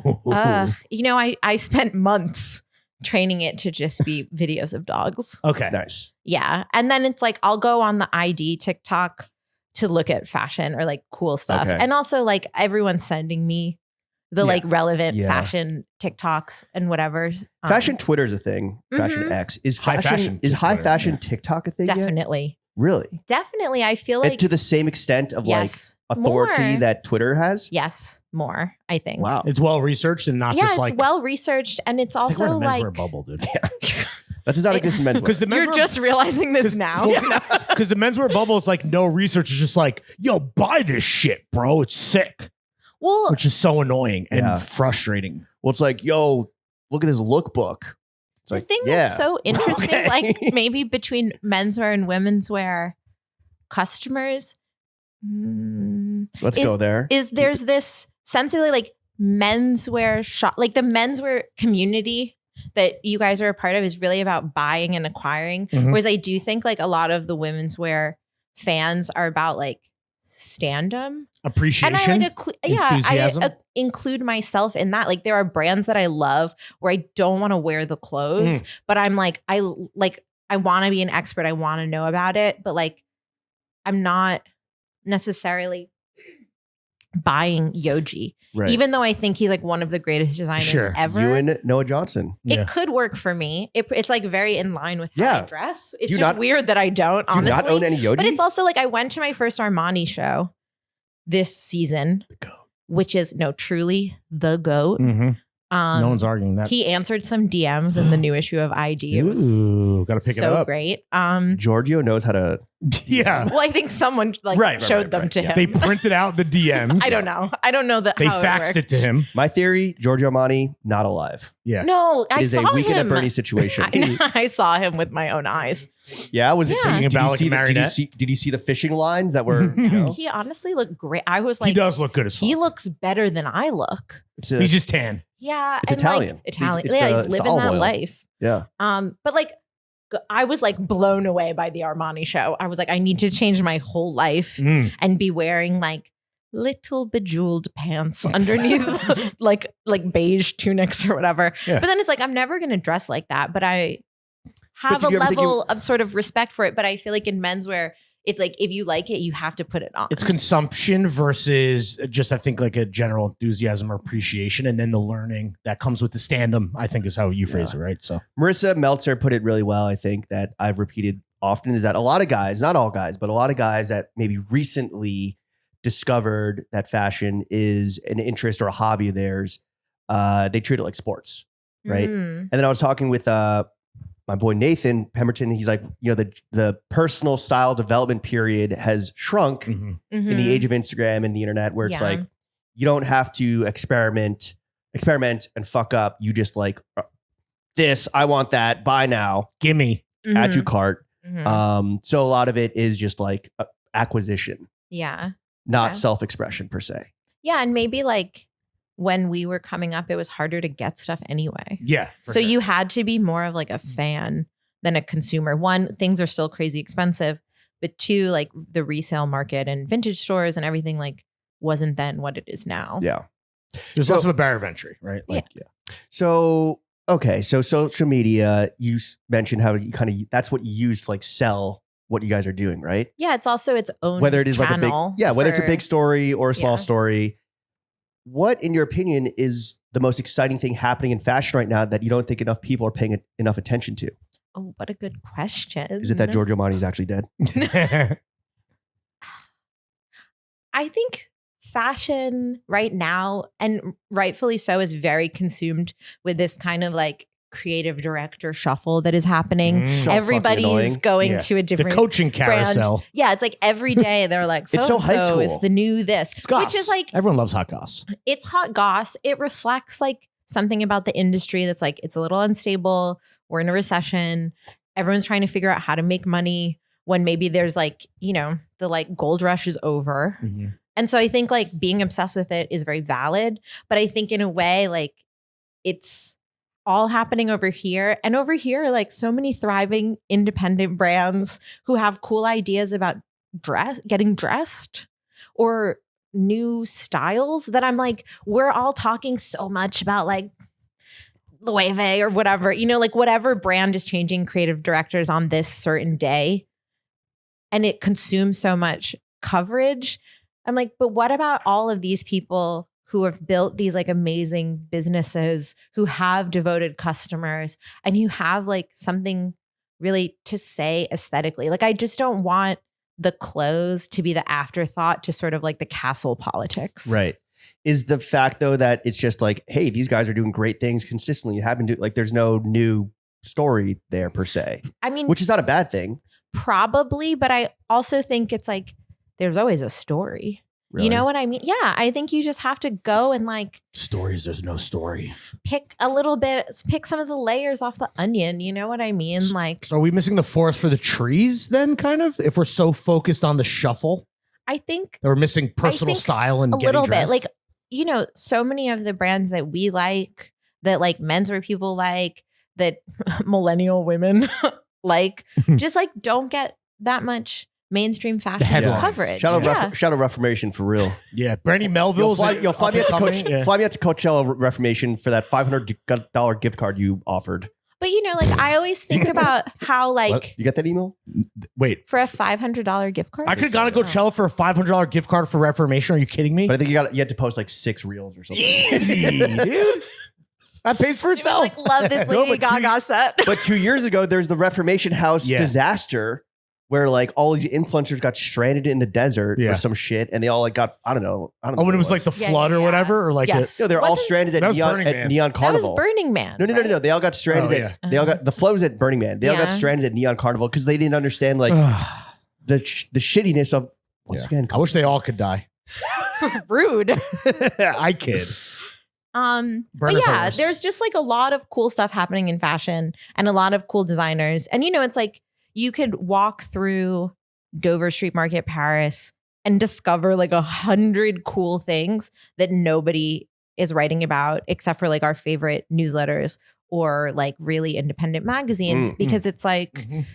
there's just a lot. Yeah. There's a lot. And these mega brands dominate a lot of the conversation. And it's like, I'm not trying to shit on the huge brands because like me at the Prada show is like me at Disneyland. Like I'm having the time of my life. I'm like picking up I'm like, what does the room smell like? What are they serving in the after show? How's Mucha's hair? What jewelry does she have on? Like, Where are the bathrooms? Yeah. There's always a bathroom. They have Bar Luce. You get water before the show. You get a little sandwich. I know that you go downstairs. The bathroom is over there. Is that because they have their own venue? I'm like, I know. A little panino. Yeah, you get the little caprese panino. Ooh. Is that because it's their own venue? Yeah, Like, versus like, I'm renting out a fucking, a palazzo that's however old. And yeah, but here's there is no plumbing here. Yeah, here's a pro tip for all of like the people who are trying to get into fashion. Show up to the show a little early, not too early because then it's suspicious. Be like, got nothing better to do. I really have to go to the bathroom. Please, can I go to the bathroom? Because they'll take you there, then they'll leave you there. And then half of the time the bathroom is in the backstage. So you do a little chatting to scheming, always scheming. Doing a little scheme always. People are always like, you have to go to the bathroom a lot. And I'm like, what models are maybe getting a little sniffy in the handicap stall? it's not really that. It's more just like you can see. Like the thing that I'm always kind of like surprised by at a fashion show is you sit in your seat, you watch the runway show go by, you run backstage, you're smushed into this scrum of all the other reporters. Like your arm is numb because you're holding a recorder like this for 20 minutes. Zooming. And then you've never touched a garment. Right. And like, it really fucked with me during COVID when we would do all these Zoom reviews. And if the designers like weren't even with the clothes, like they didn't have a rail of clothes in the room, they'd just be showing you like share screen a picture. And I'd be like, listen, I'm no expert, but like I know Photoshop exists. And obviously like, the whole industry is like a little bit smoke and mirrors. Like you're accustomed to maybe the sample not being the same production as what goes into stores. But I was just like, this is crazy to review clothes from a picture. Yeah. And not even like, okay, they have a model, someone's putting it on, and you're kind of like leaning into the screen to be like, okay, no, really nice eyelet you've got there. So yeah, I think like if you really want to get the scoop, you have to try to sneak backstage, touch the clothes. And then I always ask the models, I'm like, do you like your outfit? Are you comfortable? How are the shoes? Are you walking okay? Are they feeding you? Yeah, like what was the snack before? How long have you been here? Blink twice if you're being held hostage. How is your hair? Like, you just need to kind of like understand the scene. And I guess like some brands really work hard to like keep everybody in their lane, which I totally respect. Like fashion people are always trying to break into fashion shows. But like I just want to know all the little details. I want all the devil is in them. This is why for a reason. This is why you are at where you're at. Yeah, true. This is why you're good at your job. Can we ask you if there's anything happening in menswear that's exciting you specifically? I actually wanted to ask you something about menswear, which is everybody has a barn jacket. And what's that about? Workwear cosplay. Yeah, but it's an extension of the workwear cosplay, sort of like the peak, like right Williamsburg Carhartt man. Like, is he still around? No, he moved upstate. Right now, he moved to Greenpoint. Right now, the trend in menswear is workwear items and women's wear too. But workwear items made out of like very luxurious materials. Yes. Yeah. So, for example, that Orly jacket. It was the Orly jacket. It's the Orly jacket. So nice though. Yeah. It's not even the right time to wear it because it's 40 degrees out. So your boy had to layer up. It's a beautiful. Thank you for your service. Barn coats, I don't know. I think it's just like because John said chore coats were dead, so now we're on barn coats. Everybody moved on. Thanks, Noah. No, it's just I think it's an extension of that workwear, which is all coming from like Normcore had that great moment, and it's a bit like it's a bit gorpy where it's like outdoorsy, but not like technical. Not full gorp. Yeah. Right. Yeah. You're not going to wear it in a shower for a TikTok. Do you guys think tailoring, like what's happening in tailoring? You had that from Husbands on. Oh, shout out Nicolas. I mean, I think there's a lot of great, whether it's Husbands or Simona Mall, like there's a lot of cool, like defining a new look and era for tailoring. That's not, this isn't your grandfather's. It's not Savile Row. It's not all the the Neapolitan tailors and brands. Yeah, it's not your dad's suit, right? Totally. That's exciting and fun. To go back to my point from before, it's like, nobody would have found out about Husbands if like you and Sam Hine weren't really putting them on. That's not true. I don't know. I mean, that's certainly how I found out about it. Well, yeah, but you're. Thanks. But I'm a fashion person who's like at Paris. Well, they're not they're not fashion. It's a clothing brand. Sure. It's a tailoring brand. And I think, there's just lots of other things that you can discover if you're not at Fashion Week. Oh, Or you're for not sure. at a fashion show. And Yeah. that's like part of this industry I mean, I'm so curious by. half the people at Paris Fashion Week are not. Yeah. More than half are not going to shows, and that is. Mm. We do appreciate Mhm. that the other Fashion Week, as Yes. Noah coined it, does exist where it's like Showrooms. Yeah. Mhm. like sales appointments and sales guys and PR guys that are like willing to actually like open up their doors to non-buyers, Yeah. right? Mhm. It's not just B2B anymore. Right. Mhm. But it is like- where the business is getting done, which is also Yeah. exciting because it's real tangible shit. Yeah, it's cool. You can It's not try pomp it and on. circumstance, you know? Like 2 weeks ago, I went to the 6397, shout out my pants, Mhm. showroom, and I ran into Rachel and Amelia. We all went independently. We were just trying on clothes. Yeah. Like, that's amazing. That looks great. Oh my God, this jacket, and it's like fashion is also about like community and commonality. And it's like those things to me are kind of more fun. Yeah, for sure. Going to a big fashion show where there's like the drama, I love it a little It's a bit. spectacle, but it's Yeah. also a Yeah. spectacle that lasts 10 minutes. Yeah, but I do let like the VICs are coming. You're waiting for the celebrity. The Right. music is weird. Oh, like, the VICs are probably the most interesting part of Yeah. fashion right now because they're all Love. fucking crazy weirdos. the VICs. We were at the Louis show last summer and the Incredible. VICs were like, Yeah. those are the stand. Yeah. There's a line for the VICs for their own step and Yeah, yeah, repeat. yeah. And that's like, so cool. Because it's the best outfits. Yeah. Well, But no, it's the be- most interesting it's- outfits. Like, It's they're wearing Louis. You can't in a look way away. That, they're wearing Louis in a way that the influencers and celebrity ambassadors are not wearing no, Louis. not how the brand is dressing yeah, them. if you're the VIC, you get to style it yourself. And that's cool. Two different shoes. That's what I learned to show that you have two pairs Wait, of someone was LV wearing AF1s. Two Yes. different shoes. Yes. So Someone, cool. some people. That's so One of cool. Because my then you can favorite- show you have more than one pair. One of my favorite fashion I'm stories. like, what do you got? Are you guys wearing different No. shoes? No. No. One pair. Poor. One of my Yeah, broke ass. she got 4 skirts on. Yeah. One of my favorite fashion stories of the last like 5 years, I was in the New Yorker where I don't know the writer, but they went to the Dolce and Gabbana like couture Mm. Mhm. VIC destination thing, Mhm. which it's all just like oligarchs and their So significant sick. others, and it's just like the most hedonistic bacchanal Mhm. list, orgiastic, gaudy, Orgiastic. like it's fucking insane. Yeah. And it is just like this is where the money is. Yeah. Forget like brand cachet and social media. It's like it is the wife of a man that now runs like Gazprom in Russia, War who criminal. murdered who knows how many fucking ethnic minorities in the gulags. Yeah. That is now like splashing out $1 million and just spending a week in Capri with all her contemporaries. And this is what they do. This is the world that like we don't know about or see because like it's just over there or up there. War criminal wags, the most interesting Yeah, for customer. real. Like true, but that's like Wagcore. Yeah, War, honestly. war criminal core. I want to go. Throwing Fits would love to go to any of these war Stefano. criminal wife and girlfriend VIC trips. Stefano, I know I'm Asian, but bang my line. They're the ones that, right? I remember. Yeah. Yeah. That was crazy. Yeah. I will say, like, a destination show is Do you get the to go to those? most immersive brand Little- experience. little like, you're Jacques very, Mou like, ticket? ooh. Yeah. What was the last destination show you went to? Great question. I went to the Balenciaga show in LA, which isn't Oh, God. going to LA is Oh, less the like, Erewhon show. Yeah. Which for me is like, that's like, I'm on a cultural safari because I Yeah, but never yeah. go to LA and I Right. don't But blend like in there. Morocco with Saint Laurent sounds Sounds slightly way more better. sick. I went to If only you had a newsletter. Japan with Dior Men. That was pretty Oh, sick. With Fire. Soriyama, Yeah. that show? Yeah. Sick. That was amazing. I went to Shanghai with Prada and Chloe. You just like, you're really in it. Like there's no other, you're on like the Right. brand agenda. You're doing the thing. You're seeing the people. You're it's being like- held captive in I've a gone to- luxurious way. I've gone to a lot of the Jacques Mousse destination shows as well, Sick. which are really like the Well, vibe, that's- the sightseeing, the whole experience, the set, Pristine it's like, vibes. it's a real, sometimes you're like, I feel like I'm in a movie. But that interestingly is Is how that the that's- point? that's the So whole that you point. review it's it that the way? point is that Yeah. you feel like you're in a Escapism, movie. fantasy. Mhm. Yeah.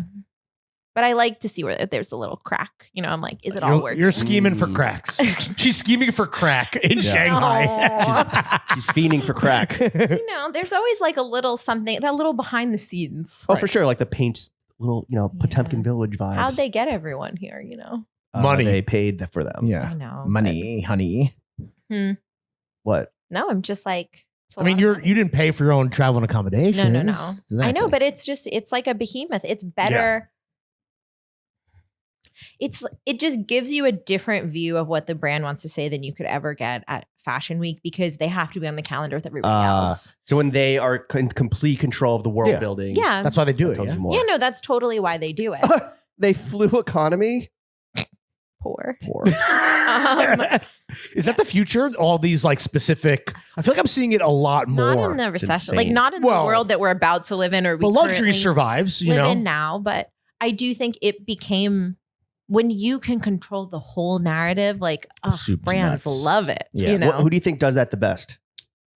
I haven't been on one of these, but I would say Brunello. Oh, shout out our 'Cause- friends at Brunello. Yeah. Yeah, like Shout out Coochie Gang. Sam Hine went on one and was like regaling me with the stories, and I was like, "This is nicer than Was it anything I've to ever the seen." town? Yeah, it was to the town. I think Yeah. it was for his birthday. What? Brunello's birthday? Yeah, he had a birthday, but it wasn't even a fashion Sam's show. birthday. It was just like no, Sam's 30th Brunello's in birthday. Solomeo.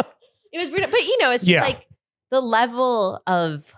I mean, he literally owns the town. Yes. Yeah, well, he's the mayor. It's a company basically. town. Yeah. There's a soccer team. There's There's a the fucking olive oil. Yeah. There's like the pasta. And the even just like the Parmesan. dinner, like we went when we were at Pity, like their Mhm. private dinner, Yeah, which so is like nice. again off campus. It's not Mhm. like Yeah. some bullshit, Shout out apps and Shout champagne out Big in B. the fortress. It's like it's La Dolce Vita. It's a fucking Yeah. movie, dude. It's Great nice. pasta. Shout out fucking Coochie, Great dude. We pasta. love Coochie on this Coochie pod. Gang. Coochie gang. So when you're traipsing around the world, just flanoring your way Mhm. as a Lugging my overweight suitcase between As a- airports. Filled with skirts. as a fashion gadabout with the joie de vivre you bring while fiending for the crack, who's the most fun fashion homie to party with? Who are you hitting up for a good time? I like that. That's so hard to answer. The most fun fashion homie? Yeah. Not just your best homie, but like No, I know. Yeah, there's maybe someone just you need in a small doses, but they're fun.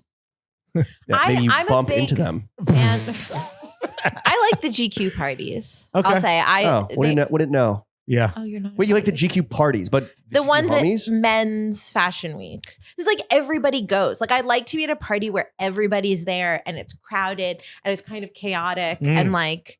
Yeah, it You must be know. nice. But then Yeah, you can not also everybody goes. Irish. Yeah.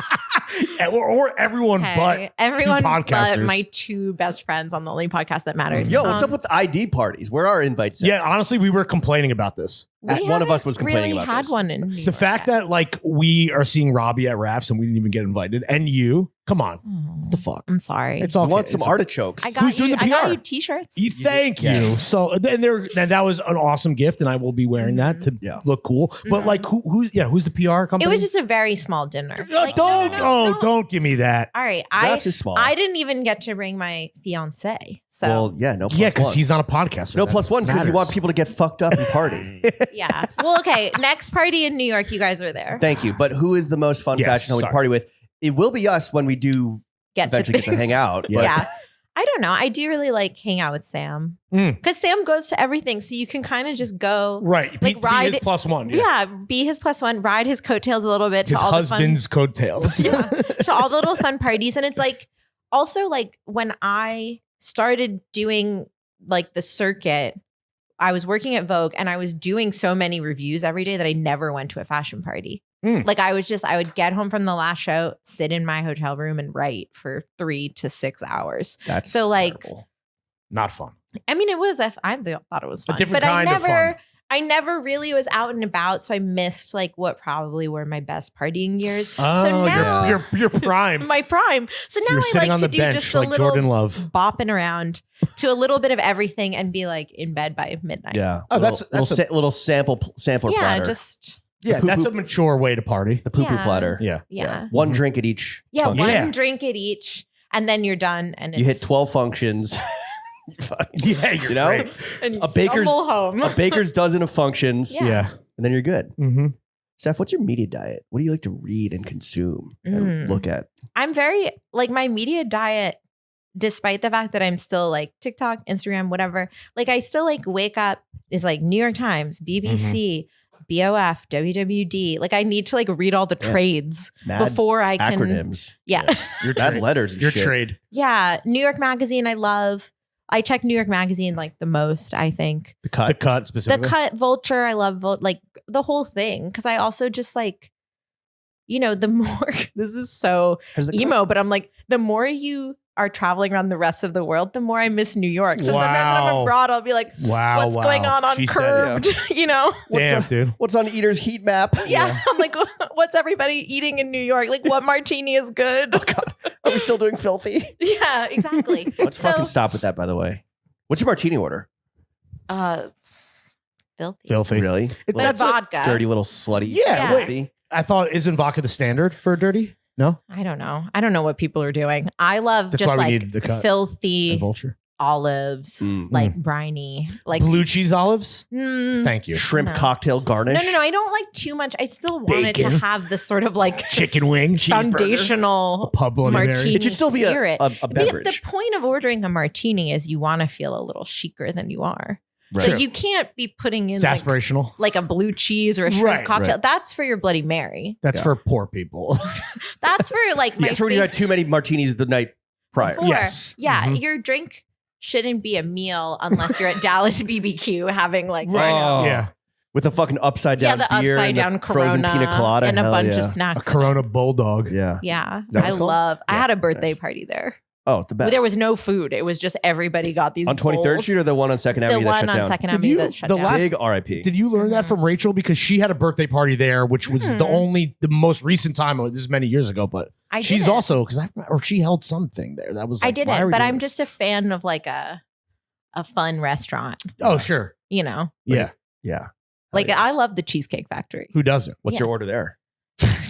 Where to begin? Huge Yeah, menu. I mean, it takes 40 minutes to Yeah. go through the menu. I like the cheesecake with the cookie dough in it. It's really good. Hell yeah. But you can Fucking- only eat it like once a year because like the Cheeseburger- sugar. Yeah. To compliment the cheeseburger egg rolls. They're There are serving- avocado egg rolls, actually. at the Cheesecake Factory. Yeah, they I don't haven't have been cheeseburger in a egg rolls. I think they while. do. No, they don't. I think they do. Not to make it about us, Yeah. but the Cheesecake Factory at the Riverside Square Mall moved. It used to be like Yeah. in the front of the mall, and it was Mhm. like crazier and Is there more one at- fabulous. And now it's in the back of the mall, and Is like there one the at decor is bad. Palisades too? Do they have a cheesecake factory at Palisades? I don't know. Because they had like everything. one in there. Paramus. Yeah, That was, like, the they biggest- had Rainforest Cafe where I had a lot of birthdays. Yes, they had the rain. Yeah. They had everything. I think the one. Yeah, maybe there's a standalone one now in We're Paramus. like googling point. this. James knows his jersey. Cheesecake Factory Cheesecake egg roll sampler. Factory. You got Near- avocado egg rolls, Tex-Mex egg rolls, cheeseburger, spring All right. rolls, and I'm- chicken tikka. Oh, see, Did technicality. they not have Fair. like a tuna tartare one? egg I'm roll. sure I bet they have spicy tuna like crispy Yeah, like they're rice. definitely Oh, like a crispy rice. Yeah, Okay, Hell so yeah. your palate was molded in New Jersey mall the finest culture. restaurants. Was your fashion sense kind of was your gestation period? Did that happen in Jersey mall culture? Absolutely. What type of mall rat were you? Goth? Hot topic for sure. Well, this is the thing was like at the time I was like, I'm not cool enough to be in Hot Topic. I loved No, see, you don't understand. Can I just say to your Yeah. point, James, and to Steph's point, it's weird. In New Jersey, Hot Topic, it's like the final boss. Yeah. Because Really? it's like some mean person who like will judge you based on the banty, even though like we're all in the mall, dog. Yeah. You know? Like There's a Panda like, Express the next kind door. of like Kiosk core. Yeah. mean kids who worked Yes. at the movie theater Yep. were Hot Topic. Yes. And they were a Oh. little intimidating to me. She is so correct. I really think like the whole Steff Yotka-ism was like forged in a limited too. Mm. What is that? accessible? It's a girly It was store. like a girly store. It was very like how Lizzie McGuire dressed, which is like how I dress today. But then I would still go to like Abercrombie, Hollister. Did you think you ever crossed paths with my man over here? I mean, we who- must have. I'm sure. I was in that Hollister all the time because one of my friend's older brothers worked in that Hollister. What was his And name? I mainly sold women's clothes. I was selling like His name leggings was, was my beat. Kane? Remember Kane? No, I don't know. I think he's like way older than us. Oh damn! Did he beat your ass? No, I was honestly everyone was cool. I got invited to a lot of parties. Don't get me wrong. Sick. But yeah, malls were where it was at in the 90s Yes. and Yeah. the aughts. And I Mhm. think all of those, Did you work in the mall? I didn't work in the mall. Let's try that one again. I worked at a vintage store in Englewood, Oh, that's cool. cool. That's actually That's cool. really that's much Yeah. cooler. but it had no foot traffic. Was it like cool vintage or was it like mom Goodwill? vintage? Mom. It was Okay. like Joann's where Fabrics. the fancy ladies of like Inglewood Cliffs, Alpine, Crestgill would kind of like send their old stuff. Dumping ground. Yeah, type like shit. just was kind it of like be like designer? There was lots of nice designer stuff in there. Like I remember there were Chanel bags, there were fur coats, but then there was also just like weird, whatever. Did you ever come up on anything crazy? Did you even know, like at the time, that you were surrounded by greatness? Yeah, I knew it was cool, but I also knew we were like never gonna sell any of it. And so like, and also like back then in the 2000s, like vintage wasn't really cool. Like everyone wanted to dress Not like like it is now. Scoop. Yeah. Or like Juicy, or like there was another store. You're wearing used clothing, bro? Yeah, it was very it's poor uncool. And person's I behavior. had like, I would like buy little vintage slips or whatever from this vintage store, but I never wore them to school. I wore them on the weekend, or if we were coming to the city, I'd wear like my cute little outfit, Scandal. You'd But be it was- judged at school, like in like being dusty or something. Yeah, If you were- totally. Yeah, I get it. You ever come up with any Comme des Garçons? No. Not in New Jersey in like 2003. I'm always curious with like Comme Queens. When did you fall in love with the brand? A lot more recently than maybe people expect. Okay. I really was raised on a fashion diet of like Lizzie McGuire. I was like so into like Avril Lavigne. Oh, like I wore a tie. Yeah, I was wearing a tie to with middle the school. pleasers? Yeah. With I had a knockoff, which I only realize now was like a knockoff of a Phoebe Philo Chloe t-shirt with a pineapple on it. But they were Sick. selling it at limited too. But like there was one on the runway in like 2004 that I would wear with the tie. Wow. Willa Bennett stole your whole swag. Okay. No, Just but kidding. this is the thing is like now I'm like, oh, I want to wear the tie again. But now I'm stealing her swag. So you can't, you have to Right. wear it Ties selectively. very, very in right now. Very in. But like, so yeah, I was like that kind of stuff. Music videos you would see on MTV. Sure. They love Missy Elliott, the whole ethos of like a Missy Elliott music video where there's like different clicks and they all have different style. Yeah. And like she's so cool. Alien Ant Farm. I mean, criminal. I do love Blink 182. Oh, my guys. Like What was your screen name? unabashedly. What was your screen name? I never had like a cool screen name. My screen name was just like None of them are cool. no, but it wasn't like people have ones that are like X asterisk whatever. It was like Super Steff 22. Like it was just That's- me. What's like the 22 for? that's my birthday. Oh, okay. The 22nd. February 2nd. Oh. No, July 22nd. I was. Oh, a Leo. What was yours? Cancer. Blind? Sir, are you a Cancer. Leo? I'm a Cancer. Oh, July 4th. Happy birthday! Let's have a joint birthday party. I'm down. At Dallas At Dallas BBQ. BBQ. Yes. Yeah. Yours was blind. Like Blind Jaw 320. wow, dude. I was I had a, actually back to skating. I rode blind. You wrote for blind. I had a blind board. Yeah. I thought the little death guy was cool. Yeah, that was Yeah, sick. for My Blind board sure. was like he just like cut a giant safe that landed on a guy in the street who was like bleeding out. That was my board. Mm, Hell yeah. mhm. Yeah, it was fucking sick. What was yours? L182S because of Blink 182. Yeah. Okay. Yeah. So So, yeah. maybe What love- swag did you steal from Blink 182?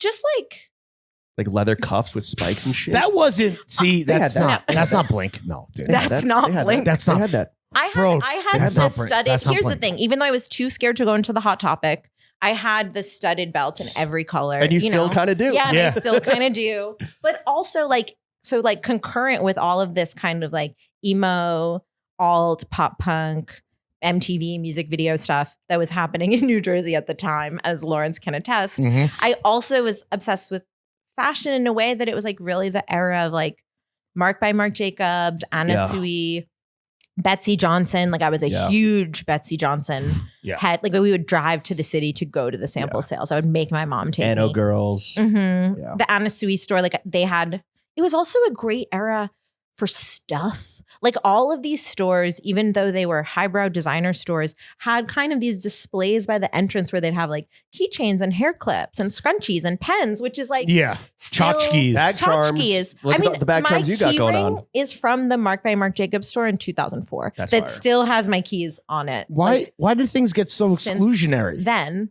And it was fun. And I will say that Mark by Marc Jacobs store on Bleecker Street, I would go like once a month at least. And I was there hanging out so much as a teenager, buying like all the little bits that one of the sales guys asked me on a date. And I Oh. just found his phone number is still saved in my phone. Did you go on a date? No, because it was like Wait, he was my straight? parents. Yeah, I know. Yeah. That's like the biggest plot twist. Text him of now. this whole Yo, thing. yo. How's But it was like my coming out of the parents would closet walk been for down you? Bleecker Street and get like Italian pastries or whatever, and they would just leave me in the store because they're So- like, "What's she gonna do Right. in here?" Yeah.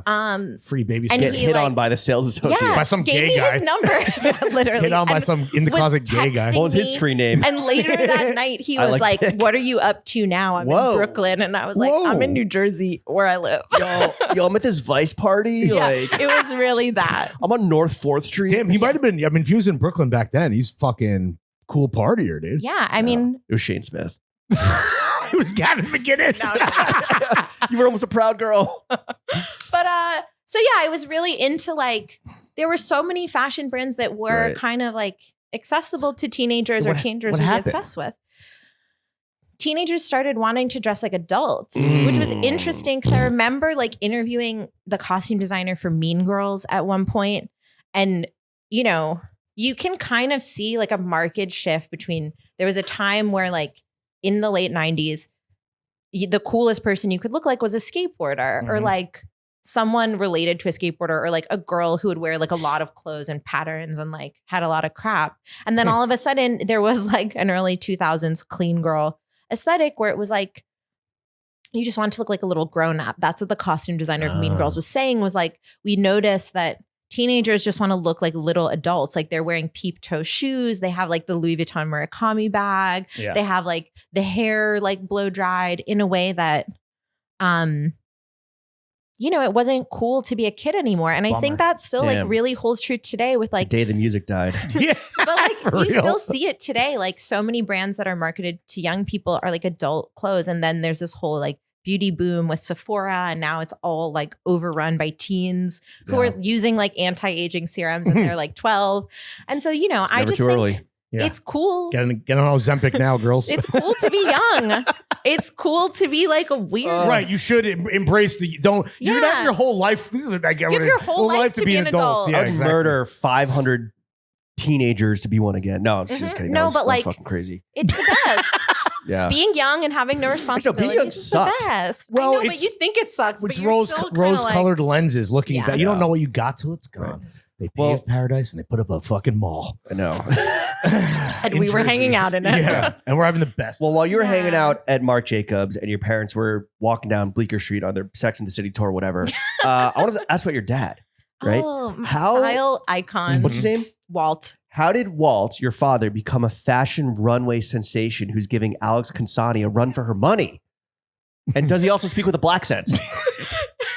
After my dad walked in this fashion show, I swear to God, like less than 12 hours later, he was walking around in the hotel and being like, I could be with Gigi. I could be with Paloma. Hell, a man after my own heart, Yeah. dude. Hell And yeah. I was like, okay. Eyes bigger than his stomach. Yeah. My dad, He's got to walk. he's got to Yeah. walk. He's got an aura. You can say. He walks very still. You could Yeah. put a fucking Very He's aura serious. farming. put a while he's walking. martini on his head and it wouldn't spill. Yeah. My dad's always been stylish. And I remember being a kid Big and I was Walt. like obsessed with the Spice Girls. And he would always be like, the chicest outfit you can wear is a Gap button down and pants like Sharon Stone. And Damn, I was he had like the vision. 5. Yeah. And he was like, this is chic. Explaining Dress like an this- adult. Don't have fun. Yeah. Explain this to me Wear wearing some like affordable fast fashion, Steve please. Madden platforms and zebra pants. Right. You know? Are you sure he wasn't just trying to like steer you towards like the more affordable Yeah. options? more modest. No, I think he was just like, Cover up, girl. he was like very like chic classics, you know, like Right. my dad's always been like an Armani Please. guy, Nice. like very simple, elegant, the Mm. best, you know. Yeah. And so Off-duty model dressing. How many runways has he walked? just the one. Well, he walked the Chipovalowena show at London Fashion Week last September. Did he get flown out to London for that? Yeah, I mean, we went. What? We made Oh. it into a family Right, vacation. okay, I cool. wasn't like sponsor Okay. Walt's trip. Right. Because my parents had never been to England or France. So then they went Oh, to London. They went perfect. to the show. They took the Eurostar. They went to Paris. I was so worried that they were going to be in Paris and get like totally lost or mugged. Because you know how your parents are. They're just like, Their I was parents. like, they don't know how to use Google Maps. Like, Right. what's going to happen to them? They had the best time. Your They dad were, only like, knows one direction, down the runway. Yeah. literally. Turn left, walk Yeah, right back. Walk right back. So, you know, the Chipovalowena designers are my friends, and we had always like Oh, he's a nepo he's a parent. nepo parent. Wow. He's a nepo dad. Jesus, you hate to see it. And so I think Taking jobs from other nepo babies. he met them, like we were FaceTiming over the holidays once. And, I was like, say hi to my parents. They're like, oh, your dad, because he has white hair, white beard. Great head of hair. Great head of hair. What the hell? And, very into clothes. What's his routine? Once, just like a regular shampoo. Oh, fuck. I know. Shout out Walt. He's born with it. Yeah. Maybe it's Maybelline. Yeah. No, but I don't know. What was I saying? So You're FaceTiming the designers. FaceTiming the designers.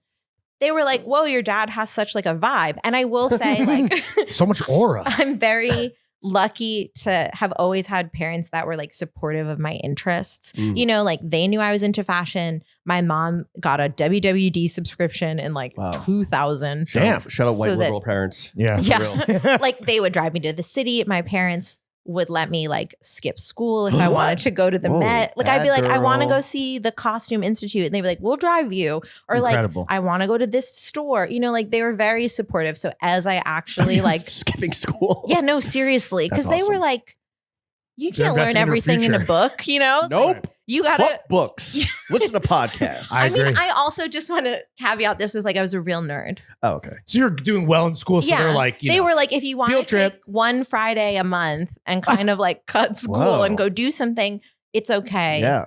You're allowed.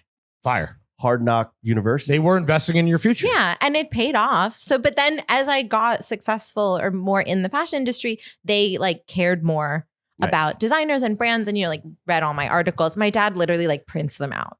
That's like cute. there's like a That's really binder of articles. That's awesome. So he was into the Chipovalowena brand as I got into it. They met him on a FaceTime. And it kind of became at first what I thought was a joke that they were like, your dad could be in the show. And I was like, that's so nice. No, we're asking. Like, We're asking. Yeah. that's so nice. Like you guys are being really sweet, but like Is he you don't sample size? have to do that, Could he lose 20 pounds by February? He wore a custom look. Oh, shit. I know. Does he still have the look? No, because they kept it for like Archival PR purposes. and stuff. What But, does homies at the fucking pub think of this? He had never been to England. Dude. Oh, true. Sorry. At the New local, Jersey doesn't have at the pubs. Cheesecake Factory, at the diner. At the diner. At the bar at Houlihan's. What does homies at the Houlihan's think? I think everybody was kind of like, what? Yo, Like my Walt, that's- mom was Walt, like, that's kinda they gay. don't Fucking understand. gay, dude. They were like, they don't really get it. thought you were married to a woman. He did a great job. And now he's like addicted to Clout. to like runway modeling. Does he have an agent? Does he have No, he did representation? call me like a couple of months ago and was like, so what do you think, Elite or IMG? I was like, nobody reached out to you. I need to But, book like, some gigs for the next so season. he really wants to keep doing it. Good for him. Yeah. I That's guess awesome. I should be like more proactively helping him get gigs, but I also like it went right to his head. Yeah. Yeah. Like he was like immediate, like he did an interview with Vogue about it. He was all on Instagram. Oh, People wow. were He's such a nepo parent. yeah, This is like incredible. it was like, and he had the best time and he loved it. And like, thank you forever, Emma and Laura, for having him in the That's show. so fire. He went to the after party. Wow. Guest of honor, Walt with the good hair. The most fun fashion home to party with Is Dad. Walt. Yeah, is my dad. Honestly, he loves to party. And so then when Liana was doing this sale, she was like, "Can your dad do it?" And he did. And And he James did. was also there, and he loved I learned it. everything I know from Walt. You and everyone else. Dude. Yeah, apparently. No. He's taking the industry by storm. And now he got like a Chipovalowena fleece Put him as on the the sort cover. of like payment for the 'Cause you show. wink? Oh, he got And trade? He wears it. Yeah, he wears it all the time, and he's like, everyone in the neighborhood loves the fleece, and I'm just like, it's Damn. so sweet. I but wore this to pickleball. yeah, honestly, wearing this to the bar to watch the Giants game. Hell You yeah. know, Nice. crying into the fleece. Yeah. yeah. Beautiful Think shit. James would like this. Speaking of continuing on with family, before you met the love of your life, your boyfriend, you're engaged to. Fiance. Did you date in the fashion world? No. Were you like church and state? I know this is gonna be a nightmare. Yeah, actively avoiding the cesspool. Or were they just like, no, straight guys? I just, like, Yeah. wasn't really meeting dudes at the fashion function. You'll Fair- be fair surprised to hear in the early 2000s, there wasn't a lot of like Yeah. eligible. Slim Straight guys hadn't discovered Guys. fashion Yeah. yet. We hadn't like- been given our voice and representation in this industry Yeah. yet. Yeah. And I went to school in the city So I just met a lot of other like weird dudes. Right. You know, like every guy's like going to the new school for creative writing. Or Ugh, like nightmare. playing, That's a like their nightmare. band is playing at McKibben Lofts. Yeah. You know? It's like a lot of that. A lot of yeah. Yeah, Sorry, I don't want an STI. But your fiance, Yeah. he's a butcher. he is. How much meat do you guys eat? Well, here's the irony is I'm vegetarian. Whoa! How does that? You- Dude, it's like Beauty and the Beast, dude. You would Separate never interests, yeah. think. Does yeah. he not eat meat because he's like Yeah, just he would. meat it No, out? I think like a lot of people are like, isn't he so sad when you go on these long trips? And I'm like, I know for Oh, a fact dude. he's having a steak every day. Chefing like up. the apartment is just filled Yeah. with meat product because it's like Yeah. he You not come back, that- there's a fucking film of grease on the walls. It's a meat locker. truly. He's like, I don't really care. Like I'm like, you cook whatever you want in our house. I'm not like, no, like Right. thing in the fridge or whatever. But I just think he's very polite. And also like all day So you're they're marrying like him, you polite know, guy. Right. butchering or whatever. And so I think he's also like sometimes he's like, I just want to have a salad because I've had like a pork chop every Yeah, I day. mean- For lunch? Well, they make like family meal, you know. Yeah, yeah, Sometimes yeah. if they have stuff they have to use, it's like Right. Not You'd all be the like- carrots at the butcher shop. yeah. They have a restaurant Oh, and you know, right. you could have a carrot if you want. Yeah, if but, you're a fucking but the pussy. other butchers will call you a pussy. It's certainly Like Walt Homie's at the hula hands. you come for the meat and you stay for the wine if Yeah. you're me. Oh. I just post up at the bar and I'm having a glass of wine. Perfect. that your Which is nice. that your poison of choice, vino. What grapes you fucking with right now? I don't know. Pinot Noir. No, I don't remember. I had a really good bottle of wine, a glass of wine last night when I got home from Miami. Great intel stuff. Nice. Yeah, sorry. This Thanks is getting for nothing. It's cool. So We're boring. almost wrapping up. Red or white? white. I like a sprightly, like Racist. fizzy Yeah. white. Ooh, I had a white Lambrusco the other day. Oh, Delicious. That sounds fun. That yeah. sounds really refreshing. It was really yeah, nice. I'd never had it before. Yeah. Steph, how much money do you make? Like good. Yeah, Mm. not great.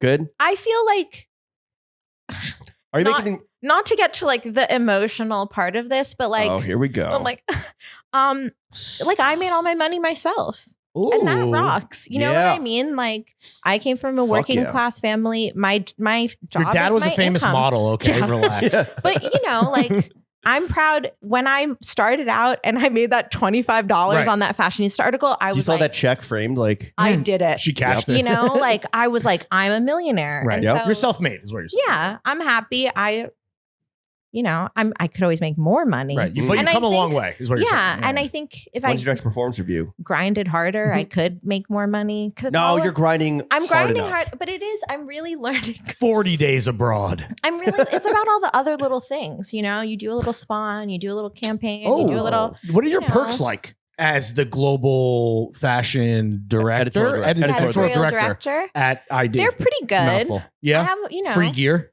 So a little bit of free gear. Mostly, I want to be on all the personal order forms because I Oh, don't that's do the- a lot of shopping. Same. I like Yep. to just buy things directly from a designer 'Cause At then you- wholesale. Yeah, at wholesale Right. or at a sample sale. Like I do a lot of sample sale shopping. A lot of real. I feel Real, like real, a lot of real. You got to be a smart shopper. But I feel like our audience, or not even our, but like the fashion fans are like obsessed with like influencers who get free shit. But what they don't realize is that the personal order where you are shopping It's so at much wholesale better. for yourself, You get to with pick what you that's want. even better. That is when the you've dream. really made it. Mhm. You want to know how you want to know how I got that barn coat? Yeah, Yeah, no, it's There's a the P- there's a P. personal, personal order. order or elite personal orders, Yeah. baby. Do you get a lot of free shit that sucks sent to you? Not Garbage. really. Really? Really? That's great. That's I awesome. think like the longer you do this, the more everybody knows you, the more they're kind of, well, I don't know. I mean, Yeah, but then you get the Dear John email. yeah, right. Yeah, the biggest champagne problem is just mountains of crap that you're like, I don't. There's definitely Don't want stuff this. that I'm like, it's not I shouldn't be my like complaining about this publicly. aesthetic or like, you know, it's not for me. But I will say like my mom is like really, she's living it. But then she started really like, I bought these shoes on the RealReal. And you know, if your parents live in New Jersey, ship everything to New No sales Jersey tax. because there's no sales tax. So all my like guiltiest purchases are getting shipped to their house. Mom is And then seeing I'm it. like, oh, do you want me to take you to brunch? Yeah. Like I'm such a good daughter. And I then it's just like, miss you so much. yeah. And by the way, can you bring the 5 boxes that Yeah. came from the garage? Yeah. And now like my mom has like, you know, all, and honestly stuff that I would have kept, but I'm also like, she raised me. So she's got like Fendi bags, Tom Nice. Ford bags, whatever. And these shoes came and she was like, well, they're my size. Ooh, And I that's was like- Mom's dangerous. getting greedy. Yeah, I was like influencer Back the mom, model fuck up, dad. Mom. Yeah. There you go. Making the whole family in your Yeah. image.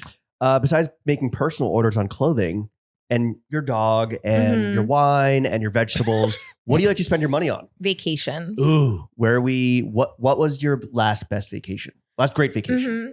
In October, I went to Majorca for 2 weeks, Oh, which was amazing. Majorca. Fire. Like kind of off season. So you're getting a discount on the Airbnb, Absolutely. right on the cliff, like just in a tiny town that's like barely on the map. Did And you I see just- Rafael Nadal? No, but I kind of like, we were driving and I was like looking out, you know, the Fiat window to be like, are any of these the Nadal compound, you know? Yeah. But so nice. Like I think if you work hard, you got to play hard. Oh, and when I go on totally. vacation, I literally like Yeah. the phone is off. What type yeah. of vacationer are you? Are you like a read in the sun? Do you party? Do you I'm like, adventure? I was sort of, my fiance and I are sort of too good at active vacationing. Like our last, when we went to Iceland, we went camping in Iceland. We like traveled through Japan. You know, we love a vacation where you do a lot of stuff. Yeah. But then I was like, we're actually getting too old for that. We Yeah. need to start going on these vacations where it's like you rent Relaxing. a nice house, you Yeah. stay in a nice hotel, Yeah. and you read in the sun. So Yeah, that's totally. kind of like what I'm trying to Chilling. transition into. What's your next vacation? Oh, well, so planning a wedding, bad. Oh, right. But don't get planning- married. Don't get married. But planning a honeymoon, Yes. Ooh. That's the yeah, reward. that's Where why you do it. Yeah. Where are we thinking? We're debating between like Morocco, maybe. If you've Mm. never been. Cool. Didn't go on that Saint Laurent trip. Right. Or another kind of like Japan, Asia Yeah. tour. Like I've never been to Korea. I think it would Ooh, be cool. yeah. Oh, you didn't get the Seoul. Hermes invite? Yeah. No, actually, we were. At some point, you're like, you're invited, but you're like, I need to stay home. Right. No, totally. Like even to go to Supreme for like 2 days and it's not that long of a flight, I was kind of like, ugh. Like the suitcase comes out, you know, you just Yeah. kind of like, you It's get stressful. a little And- crusty. And it's like, Yeah. I miss my house. I miss my coffee shop. Like I miss just like walking around Brooklyn. Yeah. But so yeah, the we're comforts of home. the comforts of Yeah. home. Yeah. So we're debating that. And I'm really excited to like, What if you honeymoon in Brooklyn? yeah, honestly, it would be nice. Rent out the Honora mansion. Oh, not a bad idea. That's Honestly. a terrible idea. Well, I'm just like Yeah. ready Yeah, to. we honeymoon in Sheepshead Bay. Yeah, it's nice there. I think. Sheepshead Bay or Brighton Beach, I guess. Yeah, just like all of South of Brooklyn. During the pandemic, there Sure, was yeah. really a moment where I was trying to convince Aaron, my fiance, I was like, we should move here because this is nice. Right. Let's go to Cheap, too. Sunnyside. It's the New Jersey of Brooklyn, you know? Yeah. It's near- Totally. It's near the Brooklyn Chinatown. Great food. Mhm. How much have you spent on clothes in your lifetime? If you had The to limit does guesstimate. not exist. I Seven- try to be like a smart shopper. I don't think I've spent 7 figures. Six. Six. Because I turn things around a lot, you in know, and out. in one and in, out. one out Yeah. type deal. Yeah. And yeah, 6 figs though, easy. Easy. in my lifetime. Yeah, of course. The limited 2 adds up. Yeah, no, it's true. Steff, as a fashion star, as everyone's favorite global editorial director, as the Luminary. homie, we would love to know, after spending over 2 hours together, just Heater. talking, So fun. shooting the shit. Talking Johns. Last question for you. As an editor, we would love to know, do you have any constructive criticism or feedback you would like to give us? Go off. off. Yeah, put your editing hat on. Direct us. I mean, I think you came really prepared with the questions. So like points for that. Research. Research. Too You've- prepared? No, you've done good research. Thank I you. think the thing that's always hard with a podcast is like you just want to keep yapping. wanna You keep never want it going? to end. You never want it to end. What do we not touch on that you want to talk about? Yeah, what do we miss?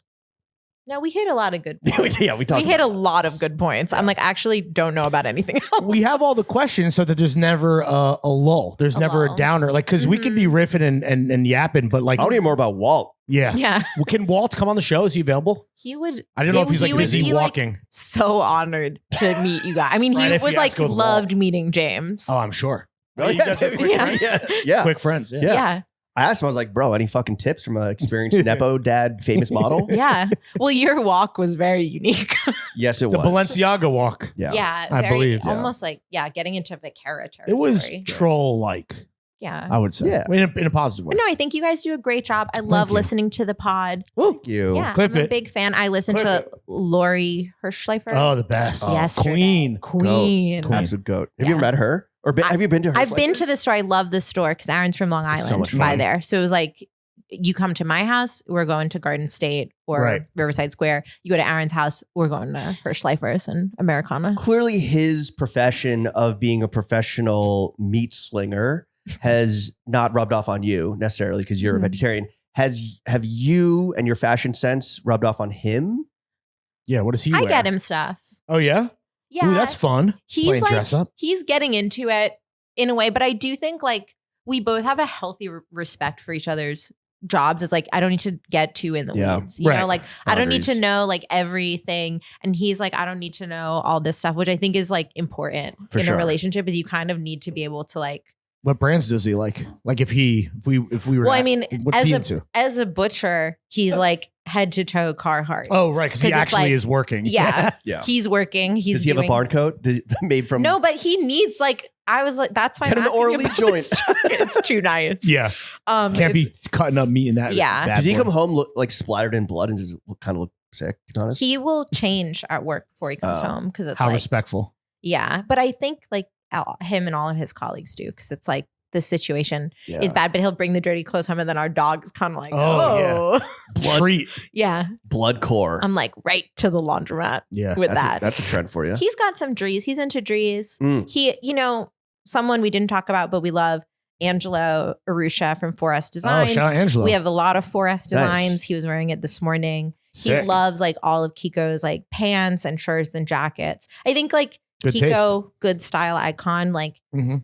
he saw Kiko wearing a Charvet shirt. So then Aaron was like, I'll get a Charvet shirt, you know? Nice. Hit eBay. That's a Easy. good. Yeah. That's a good guy to look up to. Totally. sure. Kiko In terms has of taking great style cues. style. Yeah. I try to take style cues from Kiko, Yeah. but it's like, I've heard that Kiko listens to the pod. I'm not that cool. Hey, Kiko. Hey. What's up? Steph, where can the kids follow you? What would you like to plug? The floor is yours. Oh, follow I_D, Yep. ID Magazine. I'm at Steff Yotka. I'm hanging out in the city. Both must follows. Yeah. Hanging out in the city, what do you like? You want people to approach you? I don't know. Okay. You I said mean, it. No, I do think it's nice. Like, if you see me at a fashion thing, come say hi. Oh, yeah, for sure. You know, not like if I'm walking my dog. If you see me walking my dog, pretend I don't exist. Yeah. 'Cause, like- That's Steph Leave time. her alone. That's You know, Steph but time. I love to meet people who are into fashion and who want to get Yeah. into it. And You want to meet Yeah. some fans. yeah, but And- people who are like, yeah, Issue on newsstands now. Now. Would you Mhm. prefer they sign up for the newsletter or follow on social media? both. Oh, well, okay. That's and right. issue on newsstands You got now. two thumbs. Yeah. True. All right, Steph. Thank you. Thank you, Steph. Once again for Thank coming on to the you. only What a joy. podcast that matters. This is so much fun. Couldn't think of a better way to spend a Friday afternoon. Ideal. Genuinely, Chef. Hate to say it, but take us out.